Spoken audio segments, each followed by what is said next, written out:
It's a great night for football in Central Virginia. It's the 4A state championship game, a rematch of last season's title game between the Titans of Lake Taylor from Norfolk and the Spartans of Salem from the 540. Hello, everybody. Welcome to Williams Stadium in Lynchburg on the campus of Liberty University. Alongside Ken Kincaid, I'm Kevin Berg. Rematch of last season. Lake Taylor dominated this game last year, 41-16.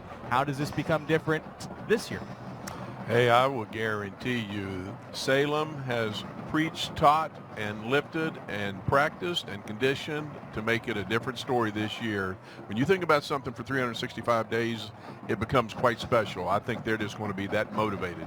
Both these teams have really been waiting 365 days for this exact moment. We look at how both these teams got here. Both are undefeated. Salem had a bye in the first round, a smaller bracket in 4A West, but they've dominated to get here to Liberty once again. Oh, yeah. Again, the city of champions, no big surprise. As far as they're concerned, all roads lead to the championship out of Salem, Virginia. So this community expects to be here, and they expect to win. It was a highly anticipated matchup last week when they beat Jefferson Forest. Now on the flip side, for Lake Taylor, they really haven't been tested all season long until their last game against Cortland in the state semis.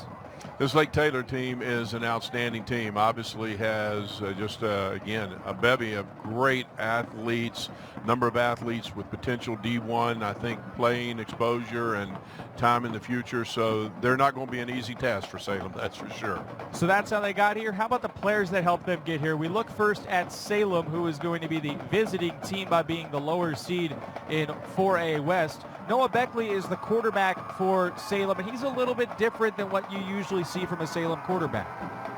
So I've been told. I understand Salem traditionally has the big, tall 6'5" types, but I know one thing, Noah Beckley, I've watched him on film. He's a tough kid. He makes great reads, great throws, and he's just a great kid to be running the Salem offense. And it helps when you have a solid running back tandem of Alex Ramsey and our other player to watch tonight, Dante Claiborne.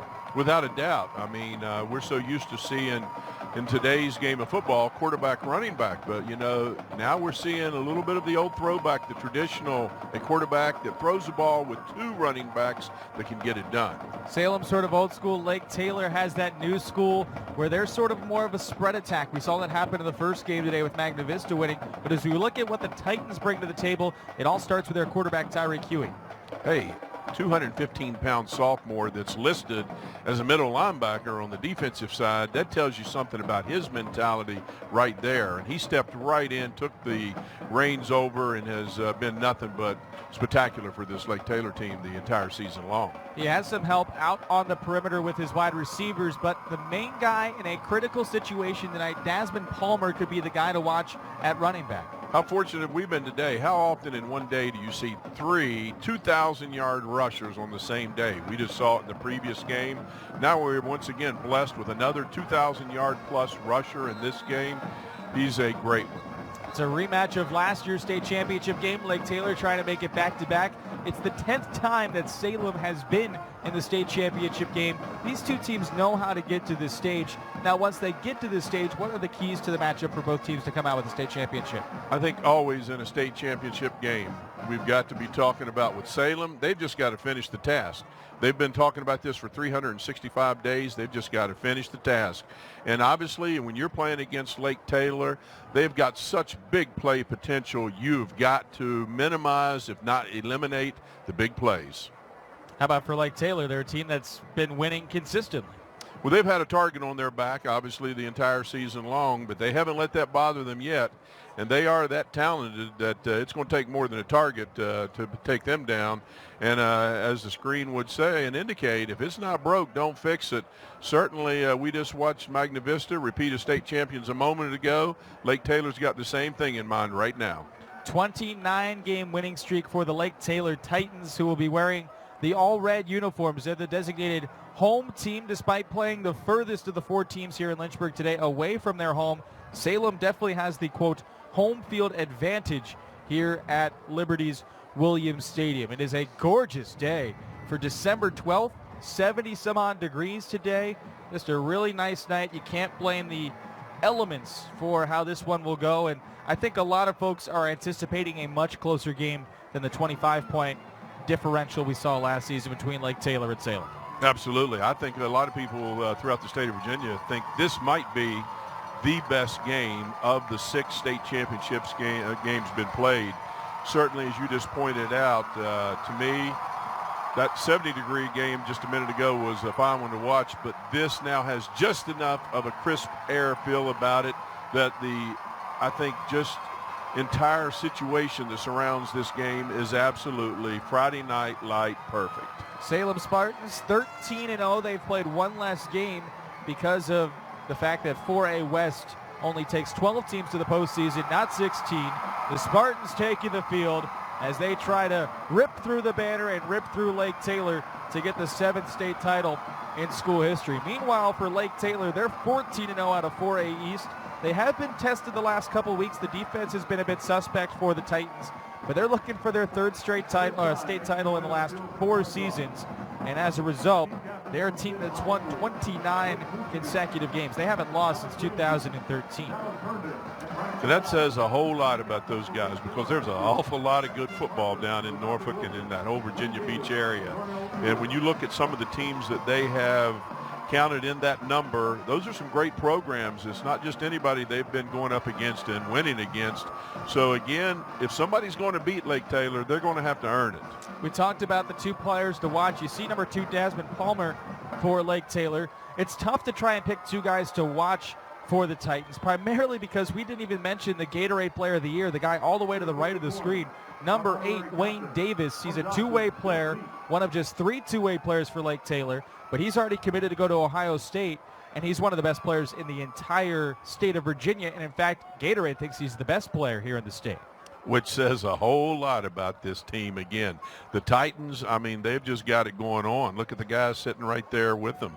You know, you're talking about a kid who, number 53, Darnell Ewell, has, I think, received multiple offers as a junior to D1 school. You're looking at the Gatorade Player of the Year, and I mean, man, this is just a multitude of D1 prospects. Tells you something about why that team is as good as it is.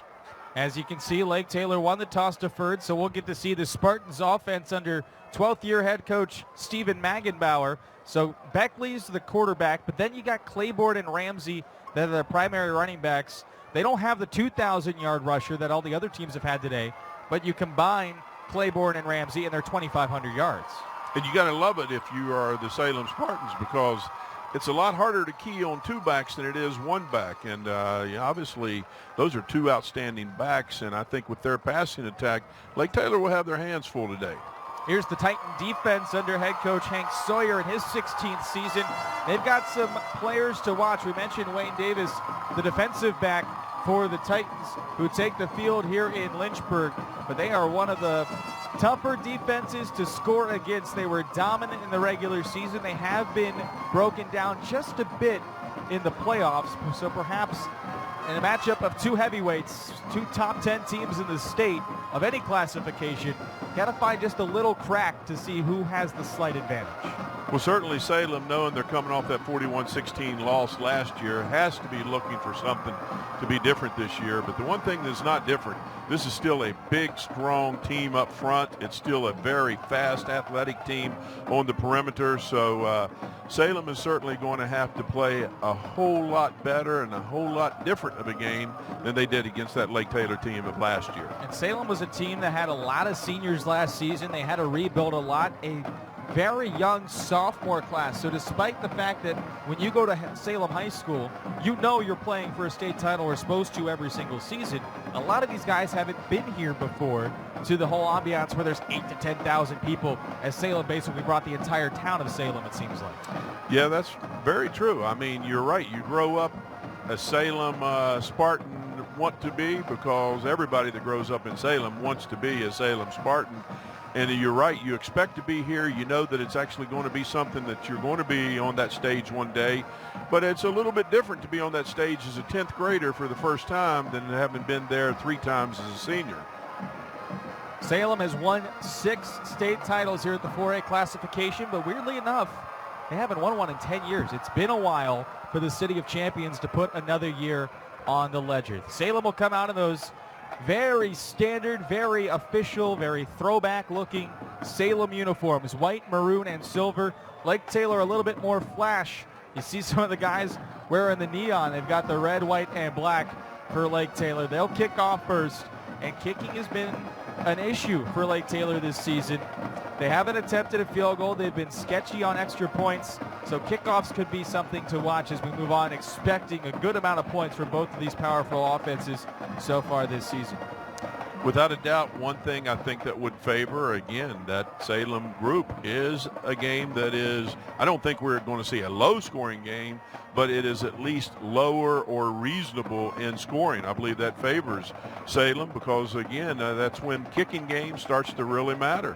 So, obviously, if Salem can stay away from the turnovers and just, again, minimize those big plays with their kicking game, you might say advantage Salem. Both of these teams have scored at least 30 points in every single game they've played this season. Lake Taylor, except for one, they scored 25. But every single game for Salem this season, they scored at least 30. Every single game for Lake Taylor, they scored 25. It has been a highly anticipated matchup, and we appreciate you tuning in here on the NFHS Network. Kevin Burke, Ken Kincaid, getting set for kickoff in the 4A state championship game. 2015 edition, Salem versus Lake Taylor, round 2. Dante Claiborne back deep for Salem. Kicking it away for Lake Taylor, BJ Carpenter. Sit back, relax, and enjoy the Titans and the Spartans meeting here in Lynchburg. Be the up back, picking it up for the 15-yard line, and straight ahead goes Salem's D'Angelo Ramsey, and he's knocked down at about the 33-yard line. And that's where the Spartans will take over with their quarterback, Noah Beckley, just a junior. He's thrown for 1,700 yards this season, and he'll have Claiborne and Ramsey, the guys in the backfield, to try and settle him up. Yeah, that being the older Ramsey, D'Angelo just now on that return, the sophomore, the younger of the two brothers, but gives, again, outstanding field position, 33-yard line. That's just a great start. That's where Salem wants the ball to be. Yeah, D'Angelo is more the special teams player, whereas Alex is the 1,000-yard running back alongside Claiborne. First handoff of the game for the Spartans. This will be Claiborne getting about 5 on the carry. Tackle there by 22 for Lake Taylor, Diamante Tucker Dorsey, junior middle linebacker. You know, the Salem offensive staff just has to love this play. Great kick-out block there coming across by number 67, Joshua Staples. So that is exactly what Salem needs to do. They need to control the line of scrimmage, control the ball, keep it out of the hands of these Lake Taylor Titans. Great start. All 22 players within 5 yards of the football. Fake pitch, handoff instead, and this time Ramsey is stuffed for maybe a yard. And that, of course, is going to be the challenge today for that Salem Spartan offensive line. That's some defensive penetration right there, and certainly Lake Taylor is capable of getting some serious penetration. And I'm not so sure they are so athletic that even though the trap in theory seems like a play to get at them with, you got to get that trap in the right place and in a hurry, or that penetration is going to kill you. Jalen Cuffey and Quadennis Perkins combined on the tackle right there. First pass of the game for Beckley. He throws it a bit behind his receiver, but working his way past the first down marker is Joe Quinn, the sophomore wide receiver, gives Salem a first down on third down. Outstanding reception by Quinn. I mean, to catch that ball behind him the way he did and then to lower the boom and to make that extra yard, that was just an outstanding individual effort that time by the young sophomore. We'll be saying that a lot with a lot of skill players for Salem playing at they're only sophomores. You got Quinn. You look at Viante Tucker's also a sophomore. Luke Owens, a big kick returner. D'Angelo Ramsey's only a sophomore.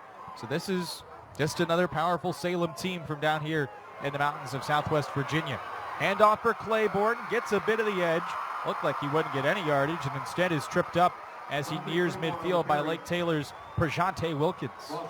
Well, obviously Dante Claiborne's got a lot of giddy up and go to him because it looked like this thing was going to be stuffed for a loss, and he just absolutely outran the perimeter there of the Lake Taylor Titans, which we know has got the reputation of being such a quick and aggressive front. So obviously a little giddy up and go there to Dante Claiborne.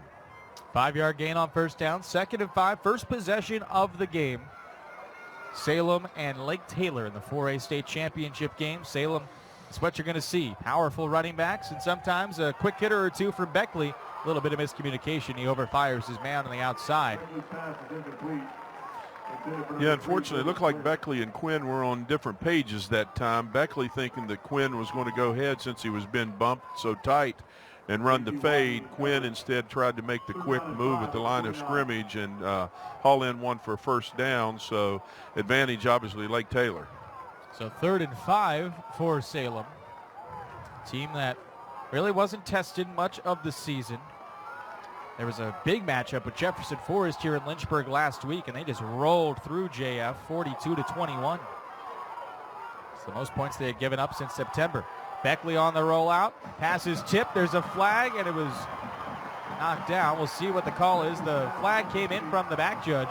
Maybe defensive holding or something of that on Lake Taylor. Take a second look. Well, where we're looking at it on the screen, if it happened awful early in the play, and obviously that's what the Salem coaching staff that's looking on very intently is hoping the call is. They're going to call holding on Lake Taylor. Might have been on the break right there, holding the defensive back holding. So that's a free penalty and a first down for Salem. And a big break early in the game. If Salem could obviously get on top of Lake Taylor early, first of all, they would much rather play in front than from behind. And secondly, I think that could go a long way to their confidence to say, hey, this ain't last year. 41-16 last season. Lake Taylor has not lost since the playoffs of 2013. They've won 29 in a row. Salem's won 13 in a row. Although they've only played 12 games, they had one forfeit during the season. Handoff and immediately stuffed and not going anywhere. Alex Ramsey denied right up the middle. And the first time we call number 53 named Darnell Ewell has just been a monster all season. He's going to play on Saturdays and probably Sundays. Yeah, you see why so many people want Darnell Ewell. He just blew that play up. And that was supposed to be a quick hitter. That's the kind of penetration Darnell Ewell gets, and that's why people like Ohio State and Michigan wanted Darnell Ewell playing for them. Loss of 3, so 2nd and 13. Methodical drive for the Spartans. This is what they're built to do, and eventually, especially this season, they've been able to pop big plays out of this. Beckley on the slant, nothing there. Has to improvise and find space. Noah Beckley steps out of the 30-yard line. He's very near a first down for Salem. Good improvisation from the sophomore. Yeah, the Salem coaching staff has credited Beckley being such a heady player, and what a great, again, sense of presence in the pocket he has there to find that seam and to take what could have been potentially a big loss and turn it instead into a big first down game. Check that. Beckley, a junior. It's only his 29th carry this season, but he has a pretty good ratio. 4 touchdowns on the ground for Beckley, primarily down near the end zone. He's been handing it off a lot to Claiborne and Alex Ramsey. 300-plus carries for those two guys, nearly 2,500 yards combined. Pretty good start for Salem. High formation. Again going to pass. Nobody out there. Now he'll flip it out over the middle of the field, and it's knocked away at the last second. Great defense by Diamante Tucker-Dorsey for Lake Taylor and their ball-hawking secondary. That was great defense because initially I loved this call, taking the fullback out of the backfield and sending him down the seam. But that was a tremendous defensive effort that time, as you pointed out, by number 22, Diamante Dorsey, because if he hadn't have sensed that that fullback was doing something that a fullback doesn't often do, then obviously that would have been 6 points without anyone even being on the field with him. Lake Taylor, by the way, has had 20 interceptions this season. They've forced 36 turnovers on defense. Power formation once more, and Claiborne finds some space, and Claiborne gets the Spartans on the board. Power running turns into big plays for Salem. Yes, sir, Reed. Now this will get the confidence going. Look at that kick-out block. Same play they ran a minute ago when they came right. This time they go left. That kick-out block by number 60, Dallas Herndon, outstanding. Great job. That whole left side of the offensive line just coming down, and Dante Claiborne, he knows what to do with it. Nate Kraft is the kicker for Salem. He is 69 of 71 and now 70 of 72 on the air. And the Spartan faithful, gotta love the start for their maroon and silver. 7-0 Salem impressively, methodically goes 9 plays, 68 yards in 3 minutes and 49 seconds. Well, it'll certainly be interesting to see how Lake Taylor reacts to this. Again, I think Lake Taylor could have naturally just had a little bit of coming into this game today, I'm not going to say overconfidence, but the idea that, hey, we beat these guys something fierce last year, and here we are again. Here's what their lineup will look like on offense when the Titans take the field, led by Virginia Gatorade Player of the Year, Wayne Davis, also Desmond Palmer and Tyreek Huey, the main guys to watch for the Titans when they hit the field. Keep an eye out as well for Deion Smith out of the backfield. He's got nearly 1,000 yards as the secondary option. But Salem has had a tremendous defense this season. They hadn't allowed more than a touchdown since November until they gave up 3 last week. But a lot of the similar names, you see Ramsey's out there, both Ramseys, a lot of similar names for Salem. That's going to be something to watch as the game moves along. No doubt about it. But the one thing about it, the other flip side of that whole equation is that's because they're just outstanding football players that you don't want to miss on either side of the ball. Kickoff specialist is Daniel Pontone. And away he goes with his left foot. So Lake Taylor gets the ball for the first time today on this return from the 11-yard line. And Salem covers that well to about the 28-yard line, and that's where the Titans will take over after the return from Lake Taylor's Rashard Russell. So this will be a little bit different looking offense than what we just saw for 4 minutes or so. Yeah, there's a lot of speed and a lot of athleticism. They're going to do a lot of things to try to get that speed and athleticism out into the open field, and it'll be an interesting, again, group of people that's getting ready to attack this, again, Salem stout defensive front. Under center, Huey to start the evening, and he'll give it up the middle. And breaking free originally and then scooting up ahead is Desmond Palmer, 2,000-yard running back this season. He's averaging about 143 yards per game, 33 touchdowns on the ground for number 2.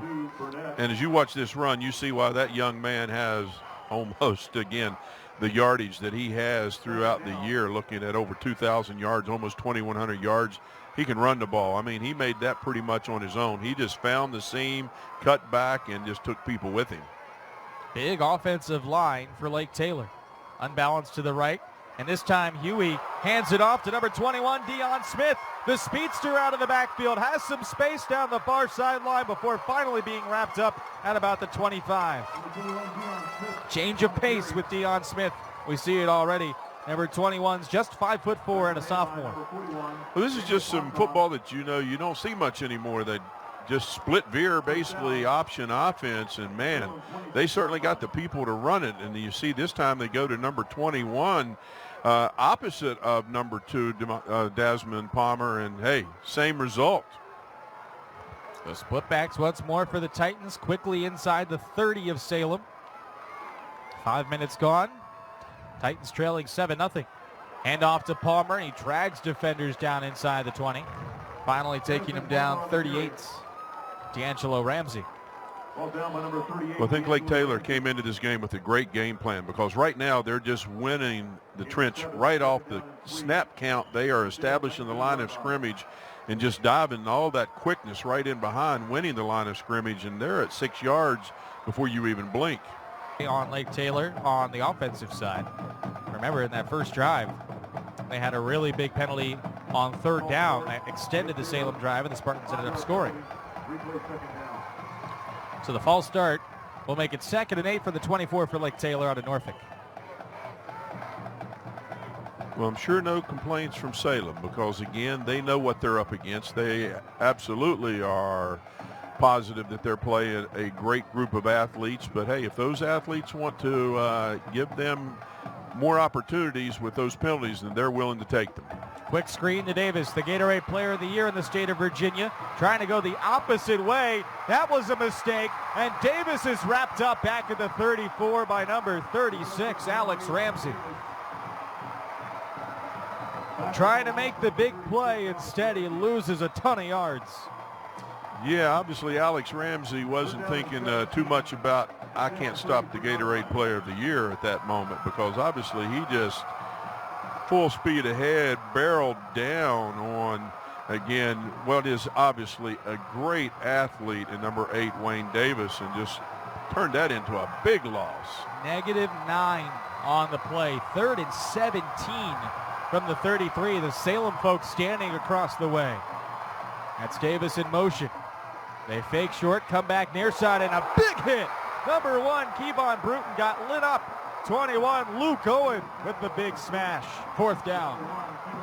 Another one of those sophomores you were talking about. And, man, those sophomores have went a long way into retooling this Salem team. I mean, this is an outstanding play. I don't care if you're a sophomore or senior. What a hit and what a play by Luke Owen. And I believe right now Salem is sending a message to Lake Taylor that, again, that was then, this is now. Tyreek Huey is the punter as well for Lake Taylor, so you always got to be wary of a fake. It's 4th and 18 from the 34.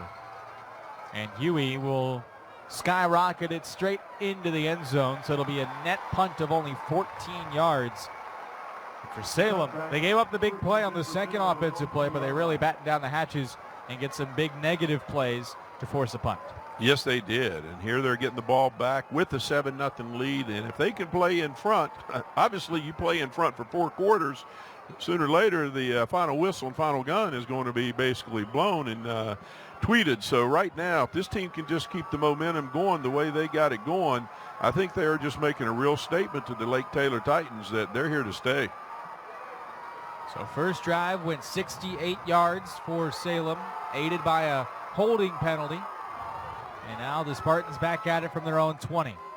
Inside give to Ramsey. And Alex gets to about the 23-24 yard line. 22 touchdowns for Alex Ramsey, 20 for Dante Claiborne. 42 from those 2 running backs. Yeah, I like the way they get the ball to Ramsey this time, because this time they're able to just block down, kick out, not wasting time with, the trap, which can be a little bit slow developing. They just went right at Lake Taylor that time to establish the fullback into the game with a nice 3-yard gain to get things started.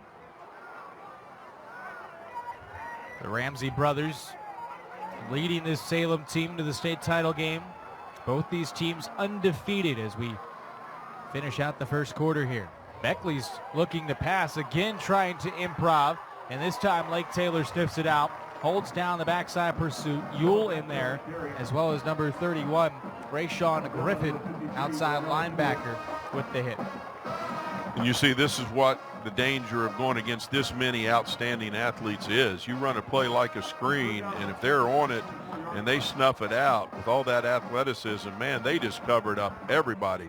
They didn't just cover up the receiver. They covered up every pulling lineman. There was nothing for Beckley to do with that one. So 3rd and 6, officially no gain on the play. For the first time, Beckley goes shotgun. 4 wide receivers, blitz comes, Beckley throws, and there's a flag behind the play.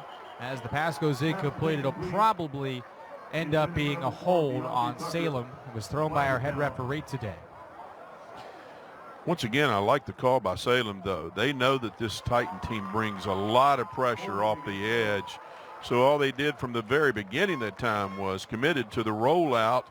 And other than the holding call, did a great job of putting Beckley out on the edge to be able to make the throw.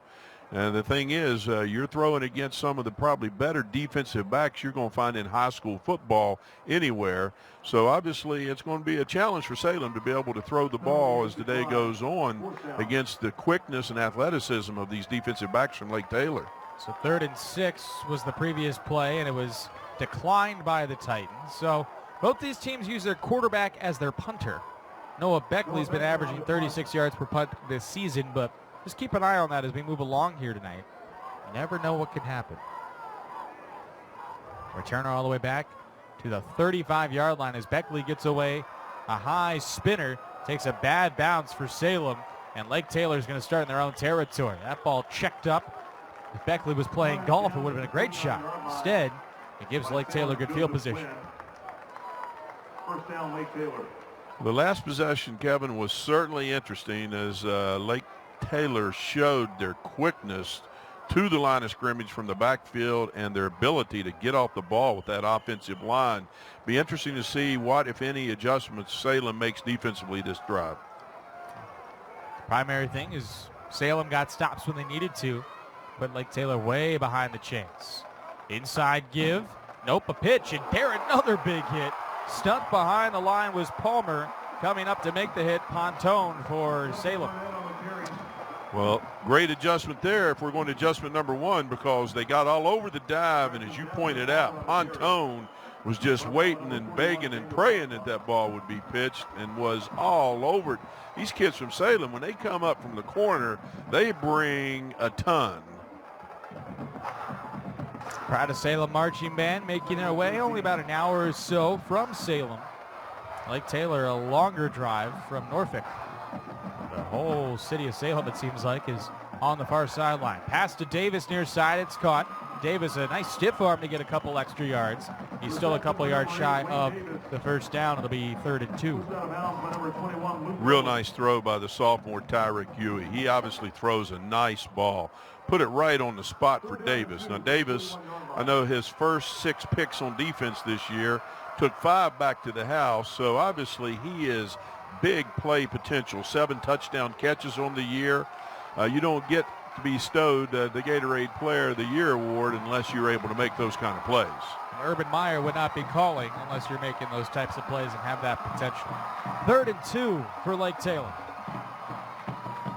The give to Palmer. Got a yard. Needs another. And quickly, we look down to the Lake Taylor sideline, and Hank Sawyer, the 16th year head coach. Again, it's tough to tell with both of these teams having the quarterback be the punter, but it seemed like he was saying, let's go for it. But now they're changing out a good amount. We're talking about interesting adjustments. I love what Salem did that time defensively. They committed to stopping the dive that time and said, show us what you got on the perimeter with that option, and were quite successful by doing so against that particular possession. 4th and 1 from the 40, and Lake Taylor will punt it away. A side spinning kick that doesn't get a great roll for Huey, and it's down at the 21-yard line. So Lake Taylor trying to play the field position game early on. Keep pushing Salem back. A minute, 12 seconds to go in the first quarter. This is the 4A state championship game on the NFHS network. Kevin Burke and Ken Kincaid with you. Thanks for tuning in. We're at Williams Stadium on the campus of Liberty University in Lynchburg. Capacity 20,000. I bet you if we add the attendance from the 2 games today, we would have had a sellout, because it was a great crowd for the 3A state title game, the Magna Vista one. This crowd filling it up again. So 3rd possession of the game for Salem. They scored their opening drive. Went quickly 3 and out in their second. Inside give. And that goes to Claiborne. Boy, is Lake Taylor just daring Beckley and the Salem kids. Look at that. 11 men within 4 yards of the line of scrimmage. Not 9, not 10. 11 defenders within 4 yards of the line of the scrimmage. They're just screaming at Salem, we dare you to take a shot down the field. Usually Salem will be content not to and just run you over and then make you chase them. That's how their big plays usually come. Short eye, handoff to the back. That'll be, once again, looks like Ramsey this time. Actually, that is Claiborne. Again, not much up front for Claiborne to move. Too many people. I mean, look at that. That's like the old, 8-man front, the diamond in one, all the things that basically equated in the old days to 8-man front. Right now, they're running basically an 8-man front. This is like a goal line defense from the 26-yard line. A little bit of old school back and forth in the first quarter, and we are going to reach the end of the first quarter. Salem's going to let the clock run out. The Spartans on their first drive of the game go down the field at 9 plays, take the lead on an early touchdown. After 1, 7-0 Salem on the NFHS network. This event is brought to you by Olive Garden. Olive Garden is proud to be the official dining room of high school sports. With menu choices to please the entire family, as well as to-go and catering options, it's the perfect restaurant for your post-game dining. To find your nearest location or to order your meal online, visit olivegarden.com.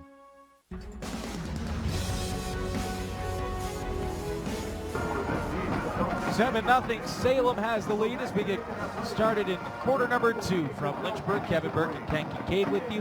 Pretty even thus far. The only difference is that Salem got a 30-yard touchdown run early in the contest from Dante Claiborne after the drive was extended by a Lake Taylor holding penalty on 3rd down. But you look at the Lake Taylor band, and the Salem offensive line, the Road Graders, didn't really do much either team in the first quarter. Salem has 69 yards of offense, 65 on the ground. Lake Taylor 53 yards of offense, 52 on the ground. So both these teams sticking to their principles and pretty much what we expected. So it starts with a 3rd and 5 though for the Spartans. Beckley, quick hitter out, and it's dropped. Was intended for Joe Quinn, but there on defense, JT Wahi with the breakup. He has 22 breakups on defense. And that was an outstanding play by him that time, right there, right then. I will say one thing. Salem has Lake Taylor set up for the fade. If they're able to pull it off against all of that athleticism, that time literally 9 men from, again, the Lake Taylor Titans right on the line of scrimmage defensively. Who's going to break the first big play? And it was Salem. You got to expect some more big plays throughout the evening. Beckley to punt, takes his time and gets a high end-over-end kick that hits down to the 50 and again takes a Titan bounce. Basically just playing ping pong at this point. Salem's been starting at about the 20 and Lake Taylor getting their 2nd straight drive that starts in plus territory. They didn't do much with it last time.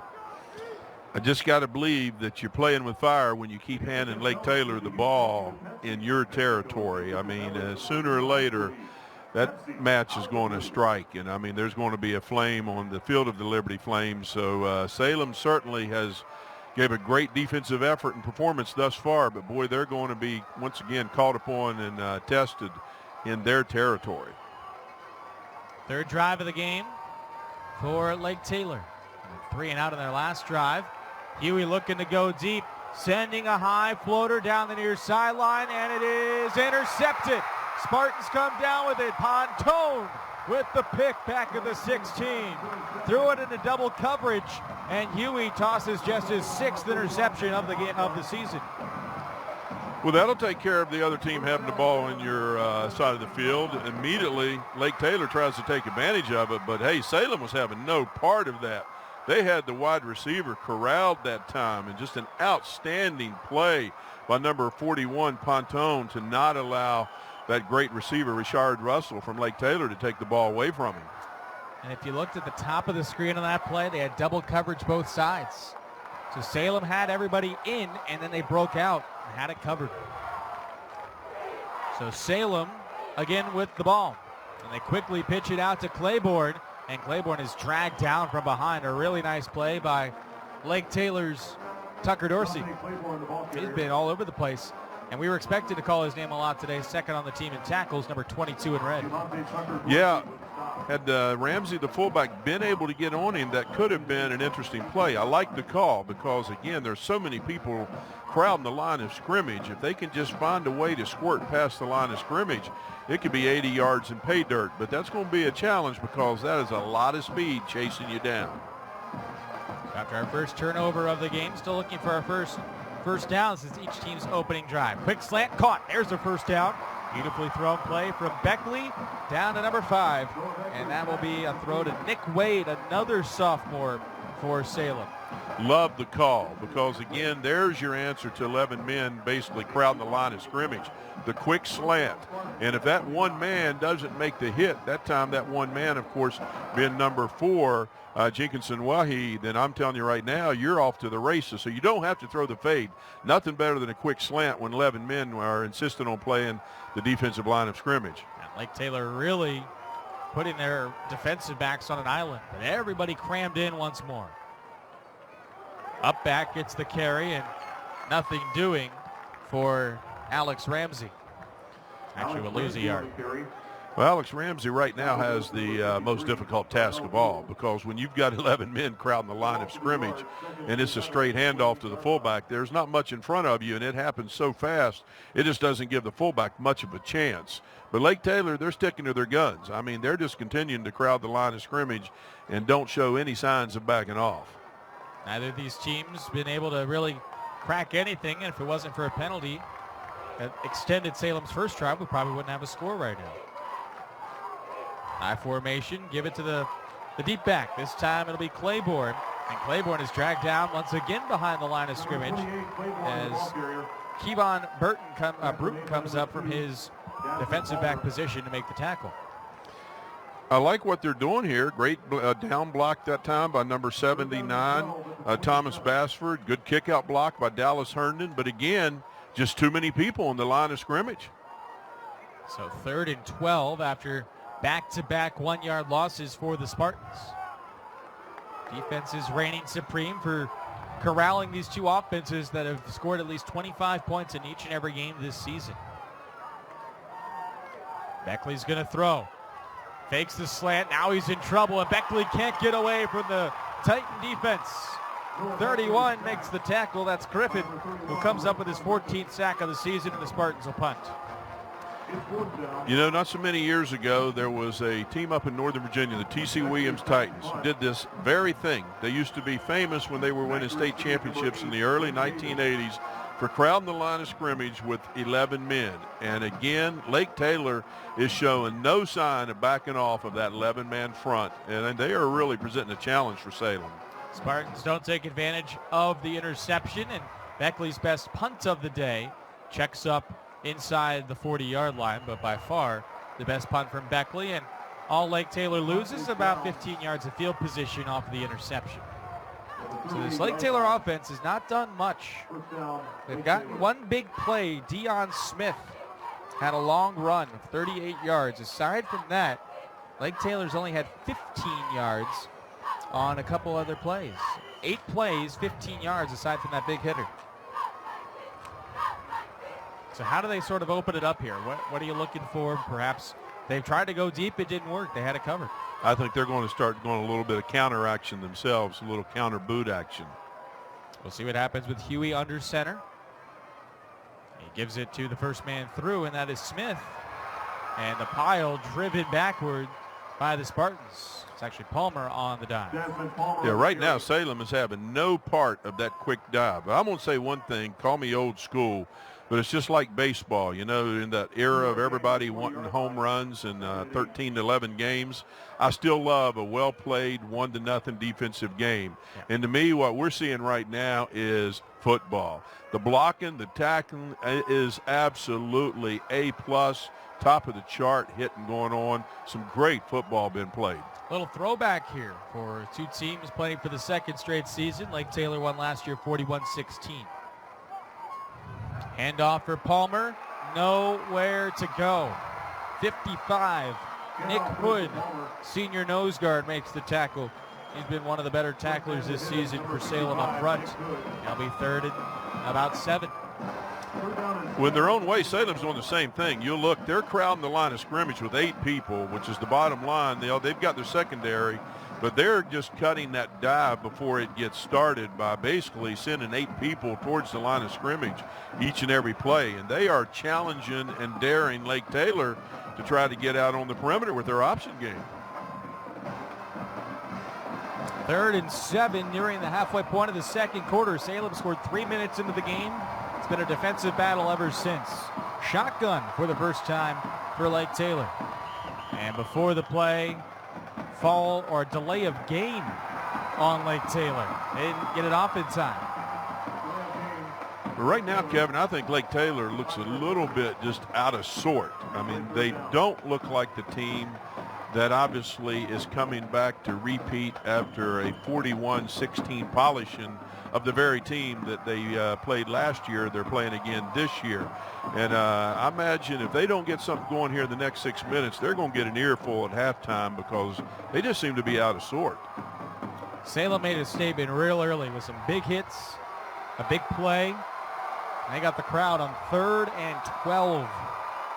I'm not going to mirror another delay of game again. They do get it off. Inside handoff for Palmer.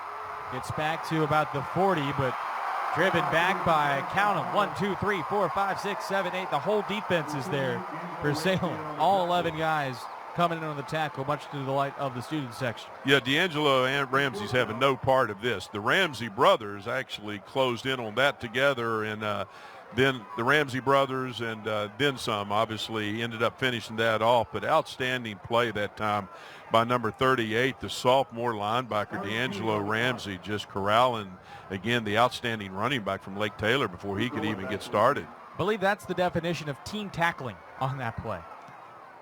Kick away from Huey. It's a short kick, but he gets the bounce, and it's picked up on a bounce by Salem's Luke Owen, who is tackled at the 45-yard line in the best starting field position of the day for the Spartans on a nice field by Jake Owen, who does have 2 returns for touchdown this season. Well, you know, that last play, you called it team tackling. I'm going to go even a step further. That was family tackling. Yeah. I mean, meet the family, both the Ramsey brothers. And, man, right now, these Salem Spartans, I think from the get-go, they've made a statement today that they're here to play for a much different result than they were part of last year. And they're just playing solid football. Looking for the 7th state title in the City of Champions down here in Southwest Virginia. And a hard count gets Lake Taylor across the line. That was Roman Bond that jumped early. The City of Champions have not had a banner put up in 10 seasons for football. And they come in bunches in Salem. But Stephen Mangenbauer has 2 state championships under his belt. They're 6-3 all time in state championship games. 10th overall appearance. So 1st and 5, right at midfield for Salem. They give it to Claiborne, and Claiborne gets a couple, but not much more. It's Quadennis Perkins of the tackle. Yeah, that's tough sledding in there. Again, Lake Taylor is making a statement that unless you show us otherwise, we're not backing off all these people from the line of scrimmage and in the box. And Salem, though, you know, with 1st and 5, why not go ahead and plug at him with the outstanding running back Dante Claiborne? I still think, though, that at some point in time you're going to see these Salem Spartans chuck one up and go for the big one, and they're going to fade because there is no help out there on those islands for those cornerbacks from Lake Taylor. 2 receivers up top for the Spartans, and they'll run it. Beckley by himself with a boot. Noah Beckley trying to score for Salem, and he is just tripped up at the 15-yard line or just inside it. A touchdown-saving tackle for Rayshawn Griffin. What a design on that play. Yes, sir. Outstanding call. We're talking old-school football. That's an old-school defensive front, and that's an old-school offensive call. The old naked bootleg, you want to bring 11 people up, somebody better hold the edge because you got 10 people playing aggressively the other way. And as you see, that time Beckley just a half step away from breaking it all the way. Still gets 37 on the run, nearly his entire season total. He had 51 yards on the ground coming into play today. It is 1st and 10, just outside of the 10, and Claiborne off right tackle. It's about half of it. Handoff goes to number 28. Well, I certainly see why Claiborne has, again, over 1,500 yards on the season. Look at number 36, Ramsey, just get off the ball and blow back the defensive end from Lake Taylor. And you get that big offensive front in front of you, that offensive line of the Salem Spartans charging off the ball the way they charge, and you send 36 Ramsey out in front of you. I guarantee you Claiborne loves these guys. 2nd and about 6 from the 6.5. And getting it 1st down inside the 1.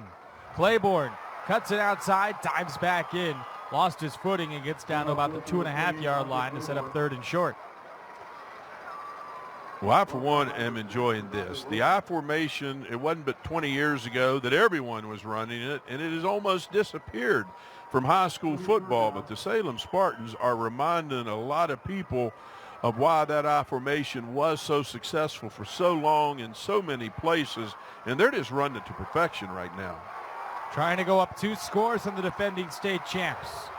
3rd and 2-ish from right at the 2. They can get a 1st down, as we said, just inside the 1. Handoff to number 7, and a walk-in touchdown for Riley Fox. Normally a linebacker, Fox comes in and puts Salem up 2 scores. Oh, I love this. This is just absolutely old wing T football.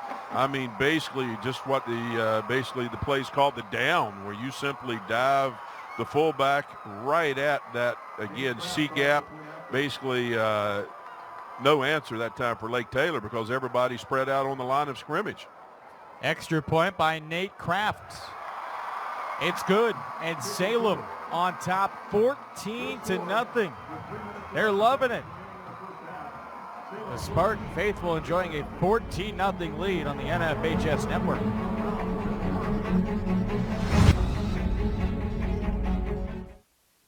Don't miss Olive Garden's new flavor-filled pastas with ravioli so nice we filled them twice, like indulgent lobster ravioli, freshly filled with lobster and cheese, and a lobster Alfredo sauce with sautéed jumbo shrimp, or chicken marsala ravioli, a new twist on an old favorite, bursting with roasted chicken and Italian cheeses, plus unlimited salad and breadsticks. Enjoy double the deliciousness. New flavor-filled pastas for a limited time at Olive Garden. We're all family here. Now get a $10 bonus for every $50 you spend on gift cards. Back in Lynchburg, Salem, after getting rolled last season, a different story thus far with 3:11 to go in the second quarter. 14-0 Spartans after the methodical drive. 5 plays, 55 yards, 2 minutes and 38 seconds for the Spartans. It seemed methodical, but a lot of it came on the rollout by Beckley, and it's been 2 big plays for Salem to open up this 14-0 lead. Yes, it has been. Outstanding call, though, by that offensive staff by the Salem Spartans. Great kick from Ponton, and that one hits the end line and rolls out of the back of the end zone.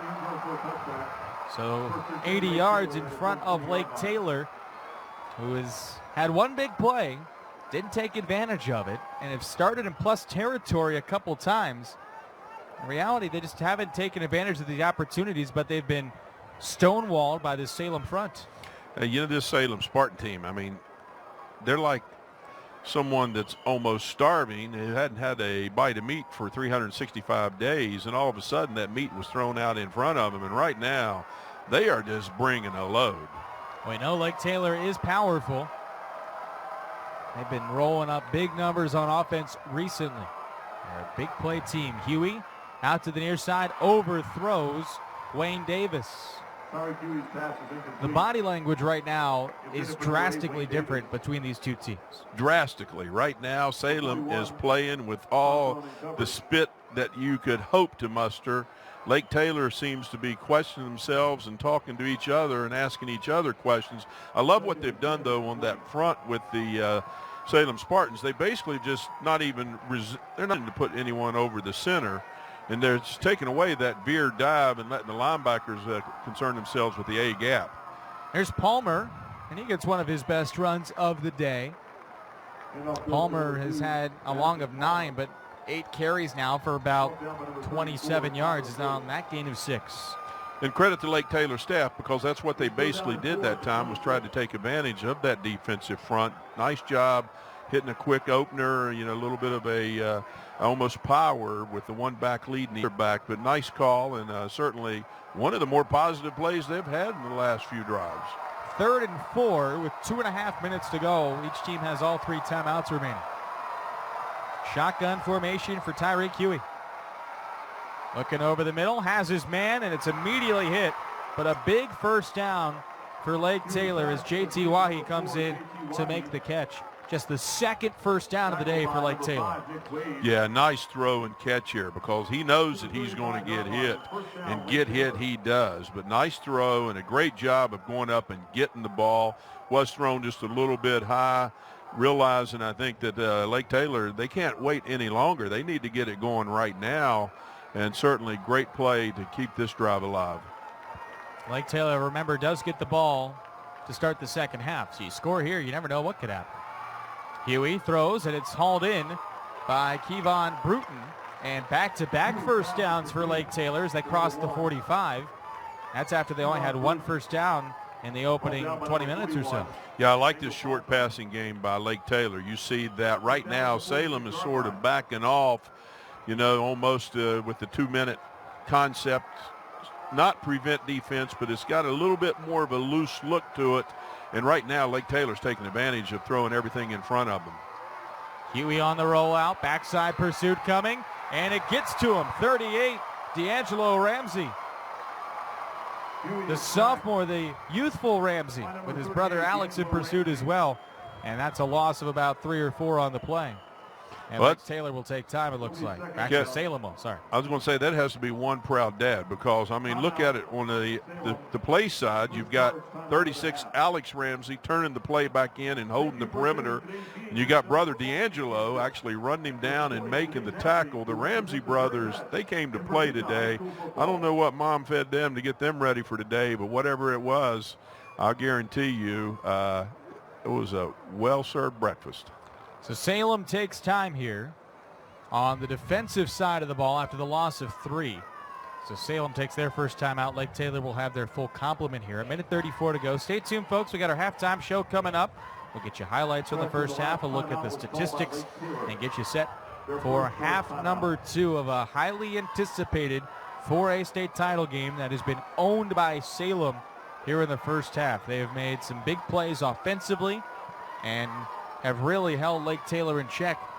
Titans with just 84 yards of offense, and most of those really were either on one big play early or now these last couple plays. 2nd and 13. Huey flushed again. Gets out of Ramsey's grasp. Now finds an open man, but he overthrew him. Had a man streaking free down the far sideline. Leaking out was Kevon Bruton as his secondary mate sort of gave up on him late because of all this pressure. He sure did, but that's what pressure will do. Just like speed kills, pressure kills. And Ramsey has just been all over Tyreek Huey this half. And again, that time he pressured him into that bad throw. It wasn't just a bad play or throw on Huey's part. That was pressure from Salem. Keontae Burnett is thanking his lucky stars because he came up and tried to make the pursuit, and instead his guy got wide open. 3rd and 13. Huey with plenty of time throws, and it is incomplete. Intended for Wayne Davis, and a late flag comes in. Nick Wade on the defense and perhaps illegally defending Wayne Davis. Well, this was going to be an interesting to watch over on replay. Again, as you say, Davis, the Gatorade Player of the Year, goes up for the ball. Wow, that is one close call. I guess you could easily argue it both ways according to which way you wanted it to go. I thought he got the ball first. It sure looked like it from here. So a break goes Lake Taylor's way. If you think about it, this is about the part of the field and about the same play, 3rd down and long, where the penalty on Lake Taylor happened the very first possession. That enabled Salem's first touchdown. Yep. So how will Lake Taylor take advantage with 1 minute and 18 seconds to go in the half? They're obviously going to the gun, so I think they're understanding they need to get in the end zone. Huey's pass is complete.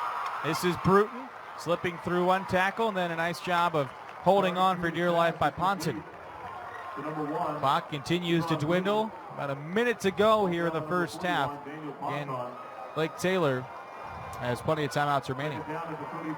Another outstanding throw by Huey, but this defense of Salem pursues, and wherever the ball is at, you can bet there's going to be 5, 6, 7 Salem defenders. Huey's been passing all series, and a little bit of miscommunication with Bruton there. They did not give him the first down on that play, so it's about 3rd and half a yard. And that's what pressure will do. You just continue to bring the pressure the way Salem has, and it will force bad decisions, miscommunications, everything that can be negative and go wrong. It has a way of bringing out, and right now I'm just giving Salem all the credit in the world for being so aggressive on defense and pressuring Lake Taylor the way they are. You're thinking field goal, by the way. Lake Taylor doesn't kick them.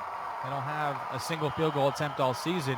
And before the play, Salem took time right before the quarterback dive from Huey. So Salem takes their second timeout of the first half with 40 seconds. Kevin, I've been waiting on that play. I've been thinking, if they're not going to defend over the center, why not let the 215-pound Huey take a quarterback sneak? If he beats the linebackers to that spot 4 yards down the field, he's in the secondary, and sure enough, that play looked to be set up for whatever reason, whether it was coincidence or just a great call on the Salem defensive staff to call that timeout. That was a great timeout. Got right over the ball. They got it just in the nick of time, too. So it's 3rd and half a yard from the 33. They got to get down to just outside the 32-yard line. You got to be thinking 4-down territory in this position on the field. Lake Taylor's had great field position all day. This is the first elongated drive they've had. It's the first time they've had a first down since their first drive. And now they need one more to keep the drive going, and they got to start looking at the clock as well with 40 seconds remaining. And they actually just put a second back on the clock. So 41. And again, this spread look has paid dividends. But they'll go under center, and notice that change. There's a linebacker right in the middle. And now, what do we have? Another timeout for Salem. Back-to-back timeouts for the Spartans. Timeout, Salem. Second charge timeout of the half. And we'll take it with them. 41 seconds to go. Lake Taylor trying to make a splash.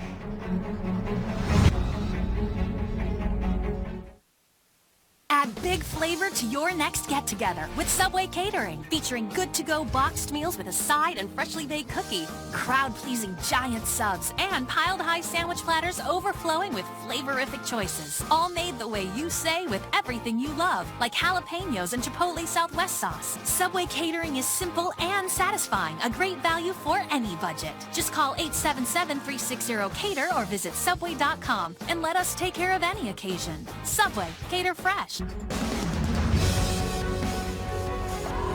41 seconds remaining in the first half. Salem leading 14-0. Both these teams unbeaten in the 4A state championship game. Clarification, apparently that first timeout was charged to Lake Taylor, so Salem has taken back-to-back timeouts here. They got one left. Lake Taylor has 2 remaining with 41 seconds to go. So a different look again. They still end up going with a quarterback sneak on Huey. They needed half a yard and they got 5. So first down for Lake Taylor. After all of that, they run the same play anyway. Oh, I had a feeling that they were bound and determined to run that quarterback sneak, if nothing else, to make a statement beyond making the first down that, hey, we're not going to let you get by in the second half without putting someone in here to protect either A gap. So Lake Taylor takes time with 37 seconds remaining in the half. 14-0. Salem has the lead. If you're just joining us, the opening drive of the game, Salem went right down the field, aided by a penalty a bit. They had a third down that would not have been a conversion. Instead, was turned away into a defensive holding penalty, but then Salem went right down the field. Got a 30-yard rush by Dante Claiborne 4 minutes into the game to take it to 7-0. And since then, it's been back and forth, a lot of punts until finally Salem went 55 yards in 5 plays on their last possession and got a touchdown from Riley Fox to make it 14-0. And now Lake Taylor has taken the kickoff and marched their way 51 yards, their most sustained and best drive of the game thus far. As they approach halftime here, they do get the ball, Lake Taylor, to start the second half. So you get a touchdown here, you got to feel pretty good that, hey, we didn't play our best half, and yet we're only down 7. So Huey, who's been in the shotgun a majority of this possession after playing under center basically the whole first half. Looking deep, firing towards the corner. Davis is there. Davis dropped the ball. Had it near the pylon. The Gatorade Player of the Year nearly brought it in. Well, this is an outstanding recovery this time by number 5, Nick Wade, and number 41, Daniel Pontone. Outstanding recovery to challenge Davis for that reception. Obviously, they went beyond challenging him. They took it away from him. Really nice play by those 2 defensive backs for the Spartans from Salem. Trying to win a state title for the 7th time in school history. Lake Taylor looking for their 3rd title in 4 years. 30 seconds left. It's the second down for Huey. Throws it over the middle, and it is caught down by the 10-yard line. Nice in route there set up. That's Davis playing on the far side, cutting across the middle, and he settles into a nice zone to get a first down. Well, all of a sudden, we're seeing Salem not put pressure on the quarterback And I don't think it's working to their advantage because we almost saw the near touchdown and now a long play that was needed. Huey spikes the ball with 14 seconds left. A couple seconds ran off, but that's when he spiked it. So this will be second down from the 13-yard line. Lake Taylor, you got to get it in the end zone here. Again, they haven't kicked a field goal all season. They've had some kicking troubles all year long. Even on extra points, they're only about 60% or so. They usually go for 2. Well, I think it'll be interesting to see if Salem doesn't dial up a little bit more pressure this time now that they have closed in on their end zone. Huey under center. Fakes the quick out. Now looking, firing, and it's way too tall. It was intended for Bruton over the middle. Great job that time by number 61, Kenneth McCauley, who is typically their nose guard defensive tackle, who was able to actually break through and cause just enough of pressure to at least rush Huey on that throw and not let him just sit in there any longer in the pocket waiting for something to open up. 3rd and 10 from the 13. Lake Taylor still has a timeout so they can use the whole field. They only have 9 seconds to work with, maybe 2 plays or so. Shotgun snap to Huey. Rolling, trying to avoid pressure. End zone, intercepted. It's incomplete. Nearly intercepted by Nick Wade. That would have been a huge backbreaker for Lake Taylor, but Wade unable to hang on to the pick. Regardless, great play by Wade. Initially, it looks like Lake Taylor might score here, and Wade just steps in front of the receiver, takes that away. Absolutely outstanding young man that played in that safety as a sophomore. Hey, sophomore or not, that was just A+ all the way. Put Lake Taylor in a bind here. I don't know about you. That looked pretty close to a pick. It looked very close to a pick.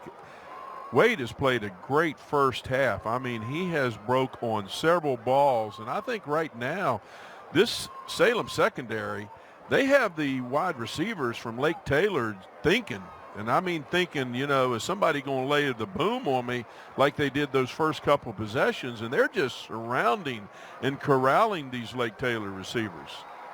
Man, oh man.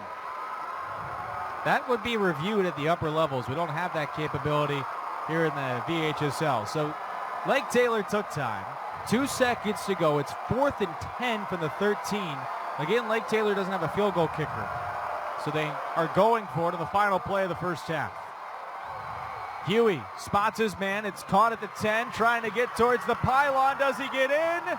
Yes! Touchdown Lake Taylor. J.T. Wahi on the final play of the first half makes magic happen for the Titans, taking it in on the final play. And boy, he had to work.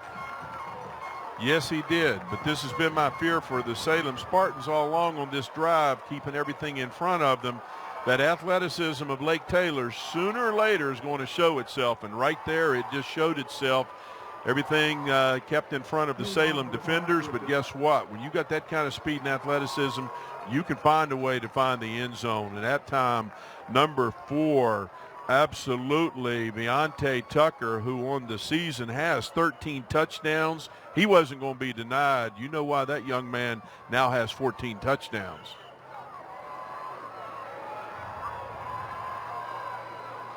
So here's the extra point attempt for Tyreek Huey. Straight a long approach, and Huey bangs it through. If you're like Taylor, you got to be feeling all right. Basically dominated first half by Salem, but when the Titans needed a drive, they got one just in the nick of time. A 4th down conversion as Lake Taylor goes 15 plays, 80 yards in the final 3 minutes and 11 seconds of the first half. And we get a ball game at halftime, 14-7. Salem leads at the break. Olive Garden's all-new flavor-filled pastas with ravioli so nice we filled them twice. Bursting with indulgent flavors like chicken marsala ravioli, an irresistible twist on an old favorite, plus unlimited salad and breadsticks for a limited time at Olive Garden.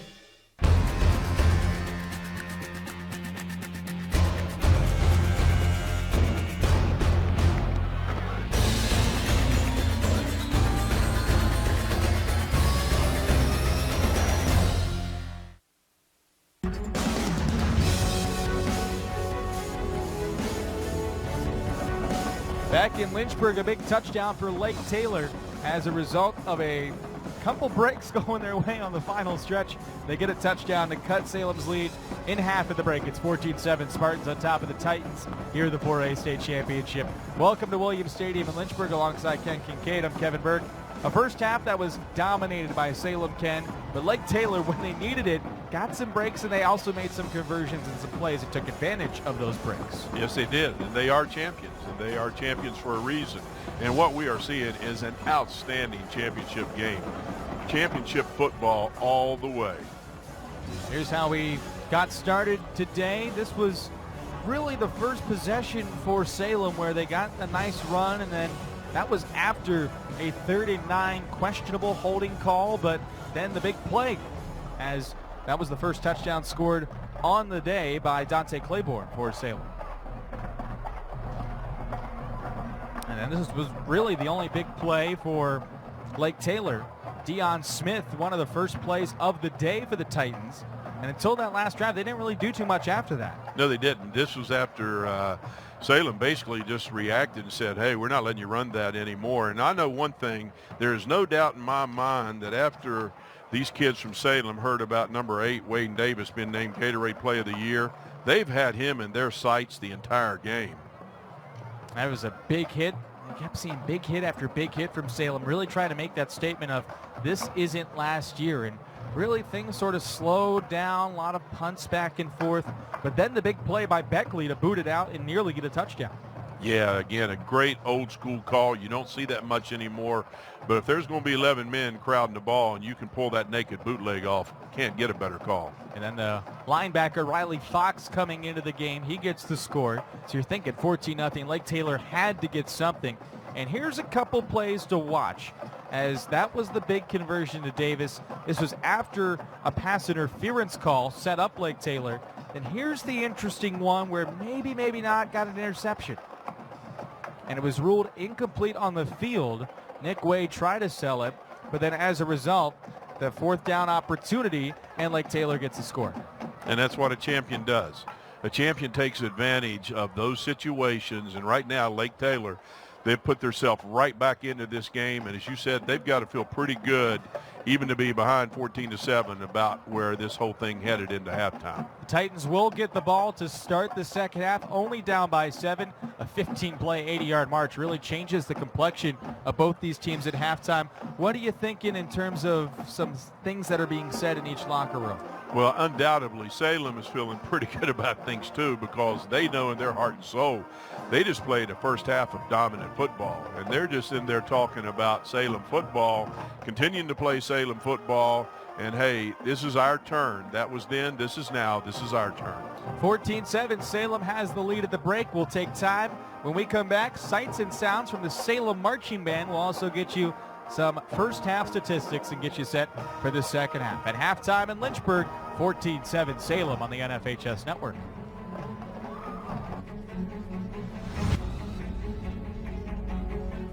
This event is brought to you by Olive Garden. Olive Garden is proud to be the official dining room of high school sports. With menu choices to please the entire family, as well as to-go and catering options, it's the perfect restaurant for your post-game dining. To find your nearest location or to order your meal online, visit olivegarden.com.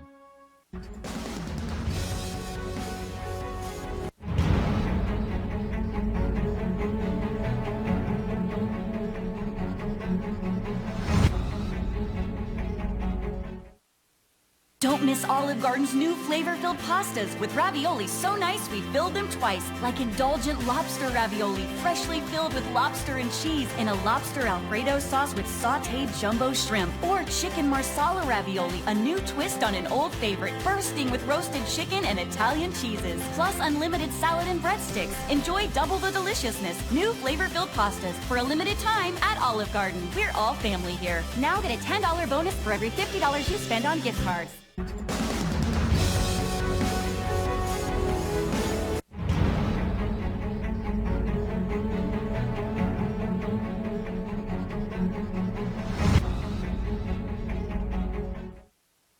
Add big big flavor to your next get-together with Subway Catering, featuring good-to-go boxed meals with a side and freshly baked cookie, crowd-pleasing giant subs, and piled-high sandwich platters overflowing with flavorific choices. All made the way you say with everything you love, like jalapenos and Chipotle Southwest sauce. Subway Catering is simple and satisfying, a great value for any budget. Just call 877-360-CATER or visit Subway.com and let us take care of any occasion. Subway, cater fresh.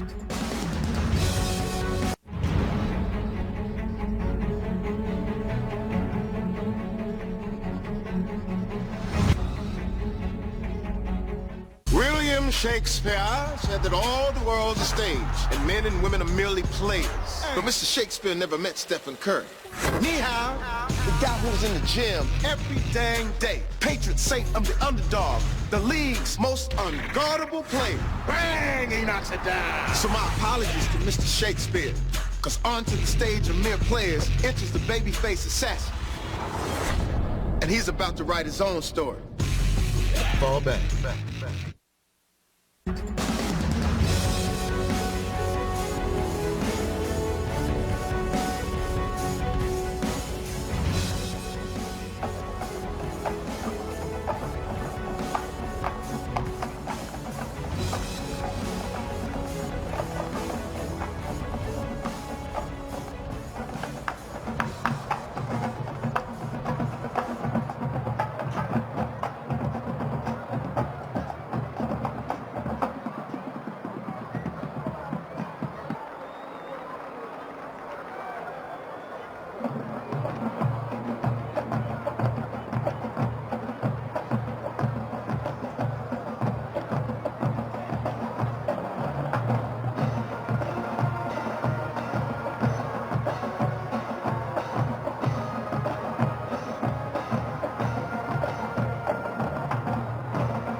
William Shakespeare said that all the world's a stage, and men and women are merely players.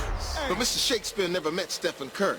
Ni hao, the guy who was in the gym every dang day. Patron saint of the underdog, the league's most unguardable player. Bang, he knocks it down. So my apologies to Mr. Shakespeare, because onto the stage of mere players enters the babyface assassin. And he's about to write his own story. Fall back.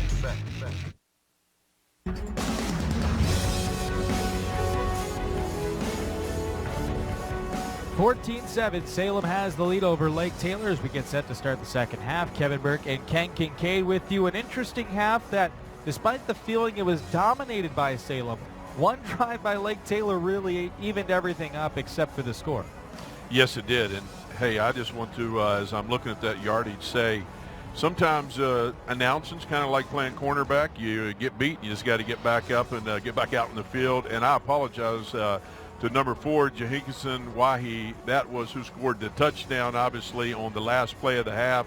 Obviously, yours truly cut off a little bit early himself on the first half. But looking at the stats, what a game we got. I mean, 126 total yards and 123 Lake Taylor to Salem.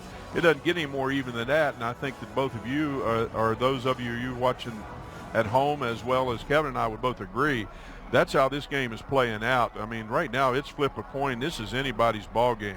Lake Taylor got 80 yards on that final drive. Otherwise, they only had 46 in their first couple drives, and 38 of that came on one play. So really, Salem had held the Titans in check a majority of the half. So that was sort of the statistical reasoning for what we were saying. It was a half dominated by the Spartans.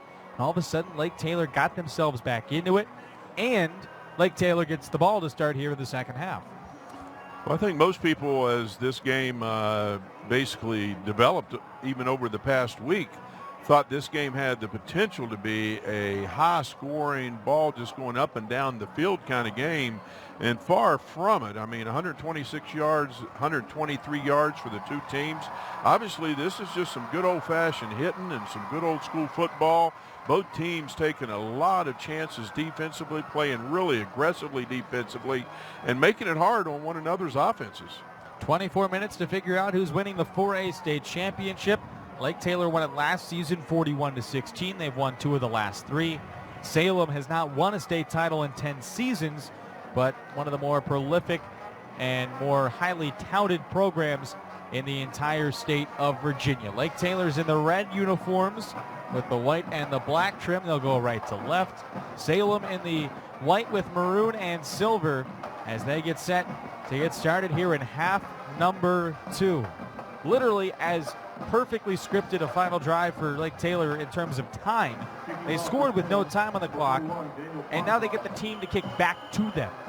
Perfectly timed. Without a doubt. And, you know, I'm anxious to see. I'm guaranteeing you that Coach Hank Sawyer had a few words for his boys from Lake Taylor at halftime. It's going to be interesting to see how they come out this half. Away we go in the second half. Lake Taylor receives the ball first. On the return, this is Kevon Bruton right up the middle.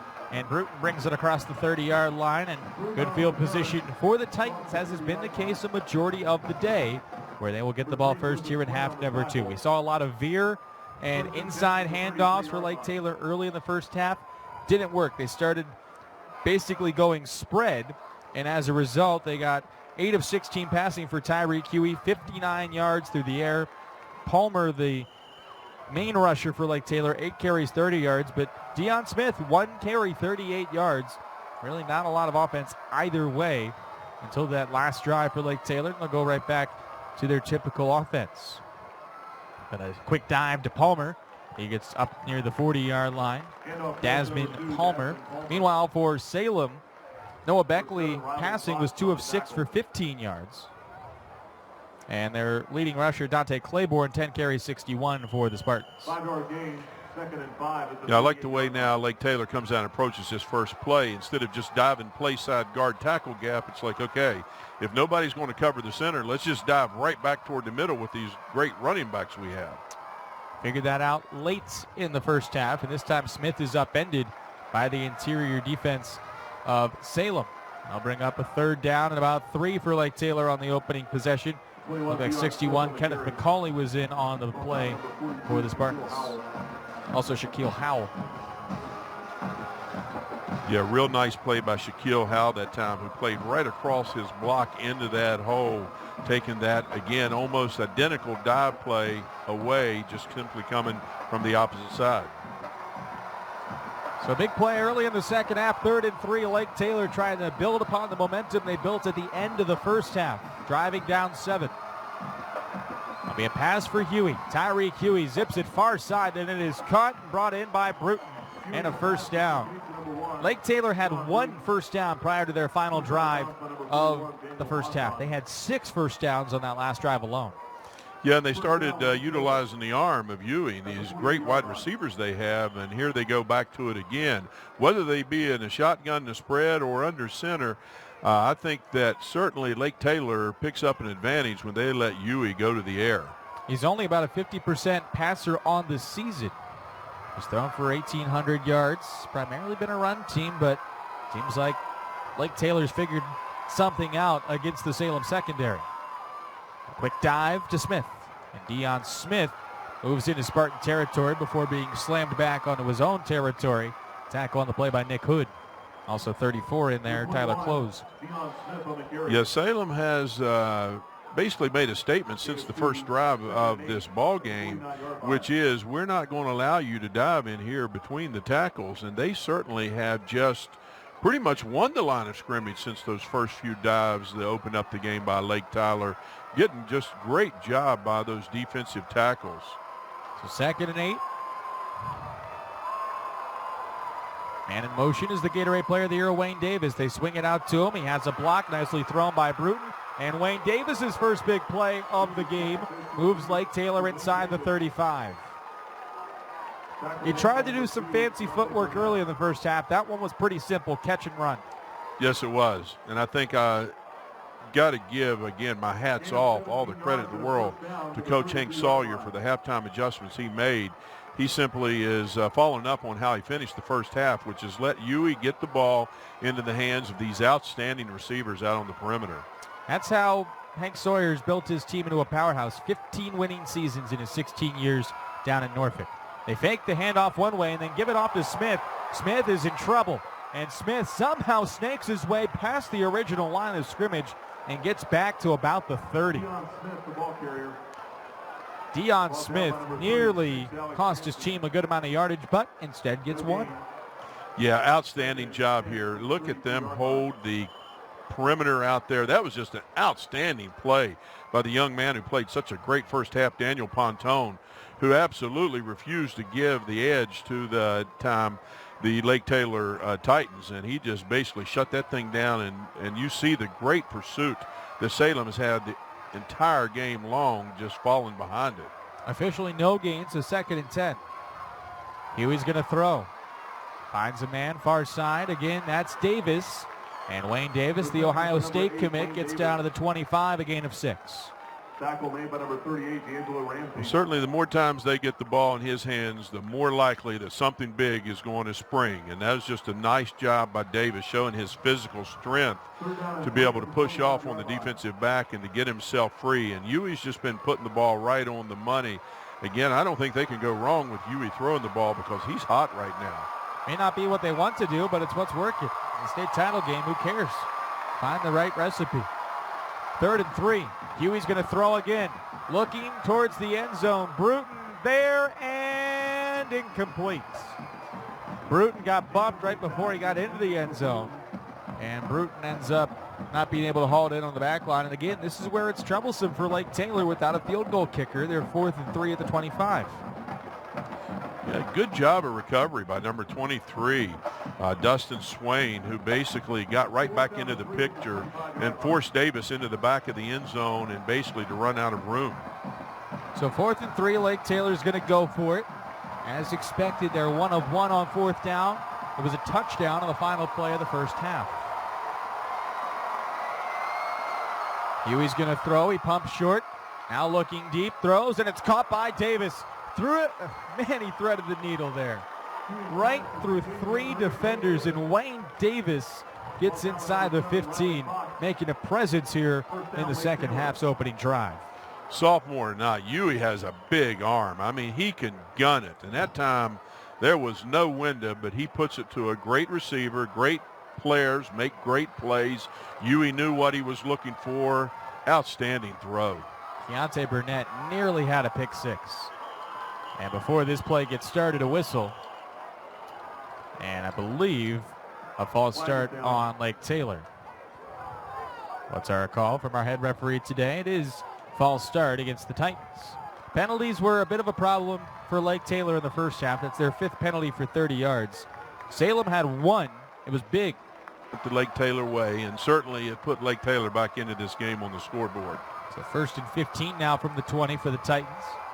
Trying to score twice in a row without Salem touching the ball. They give it to Palmer. Desmond Palmer scoots down to the original line of scrimmage to about the 15.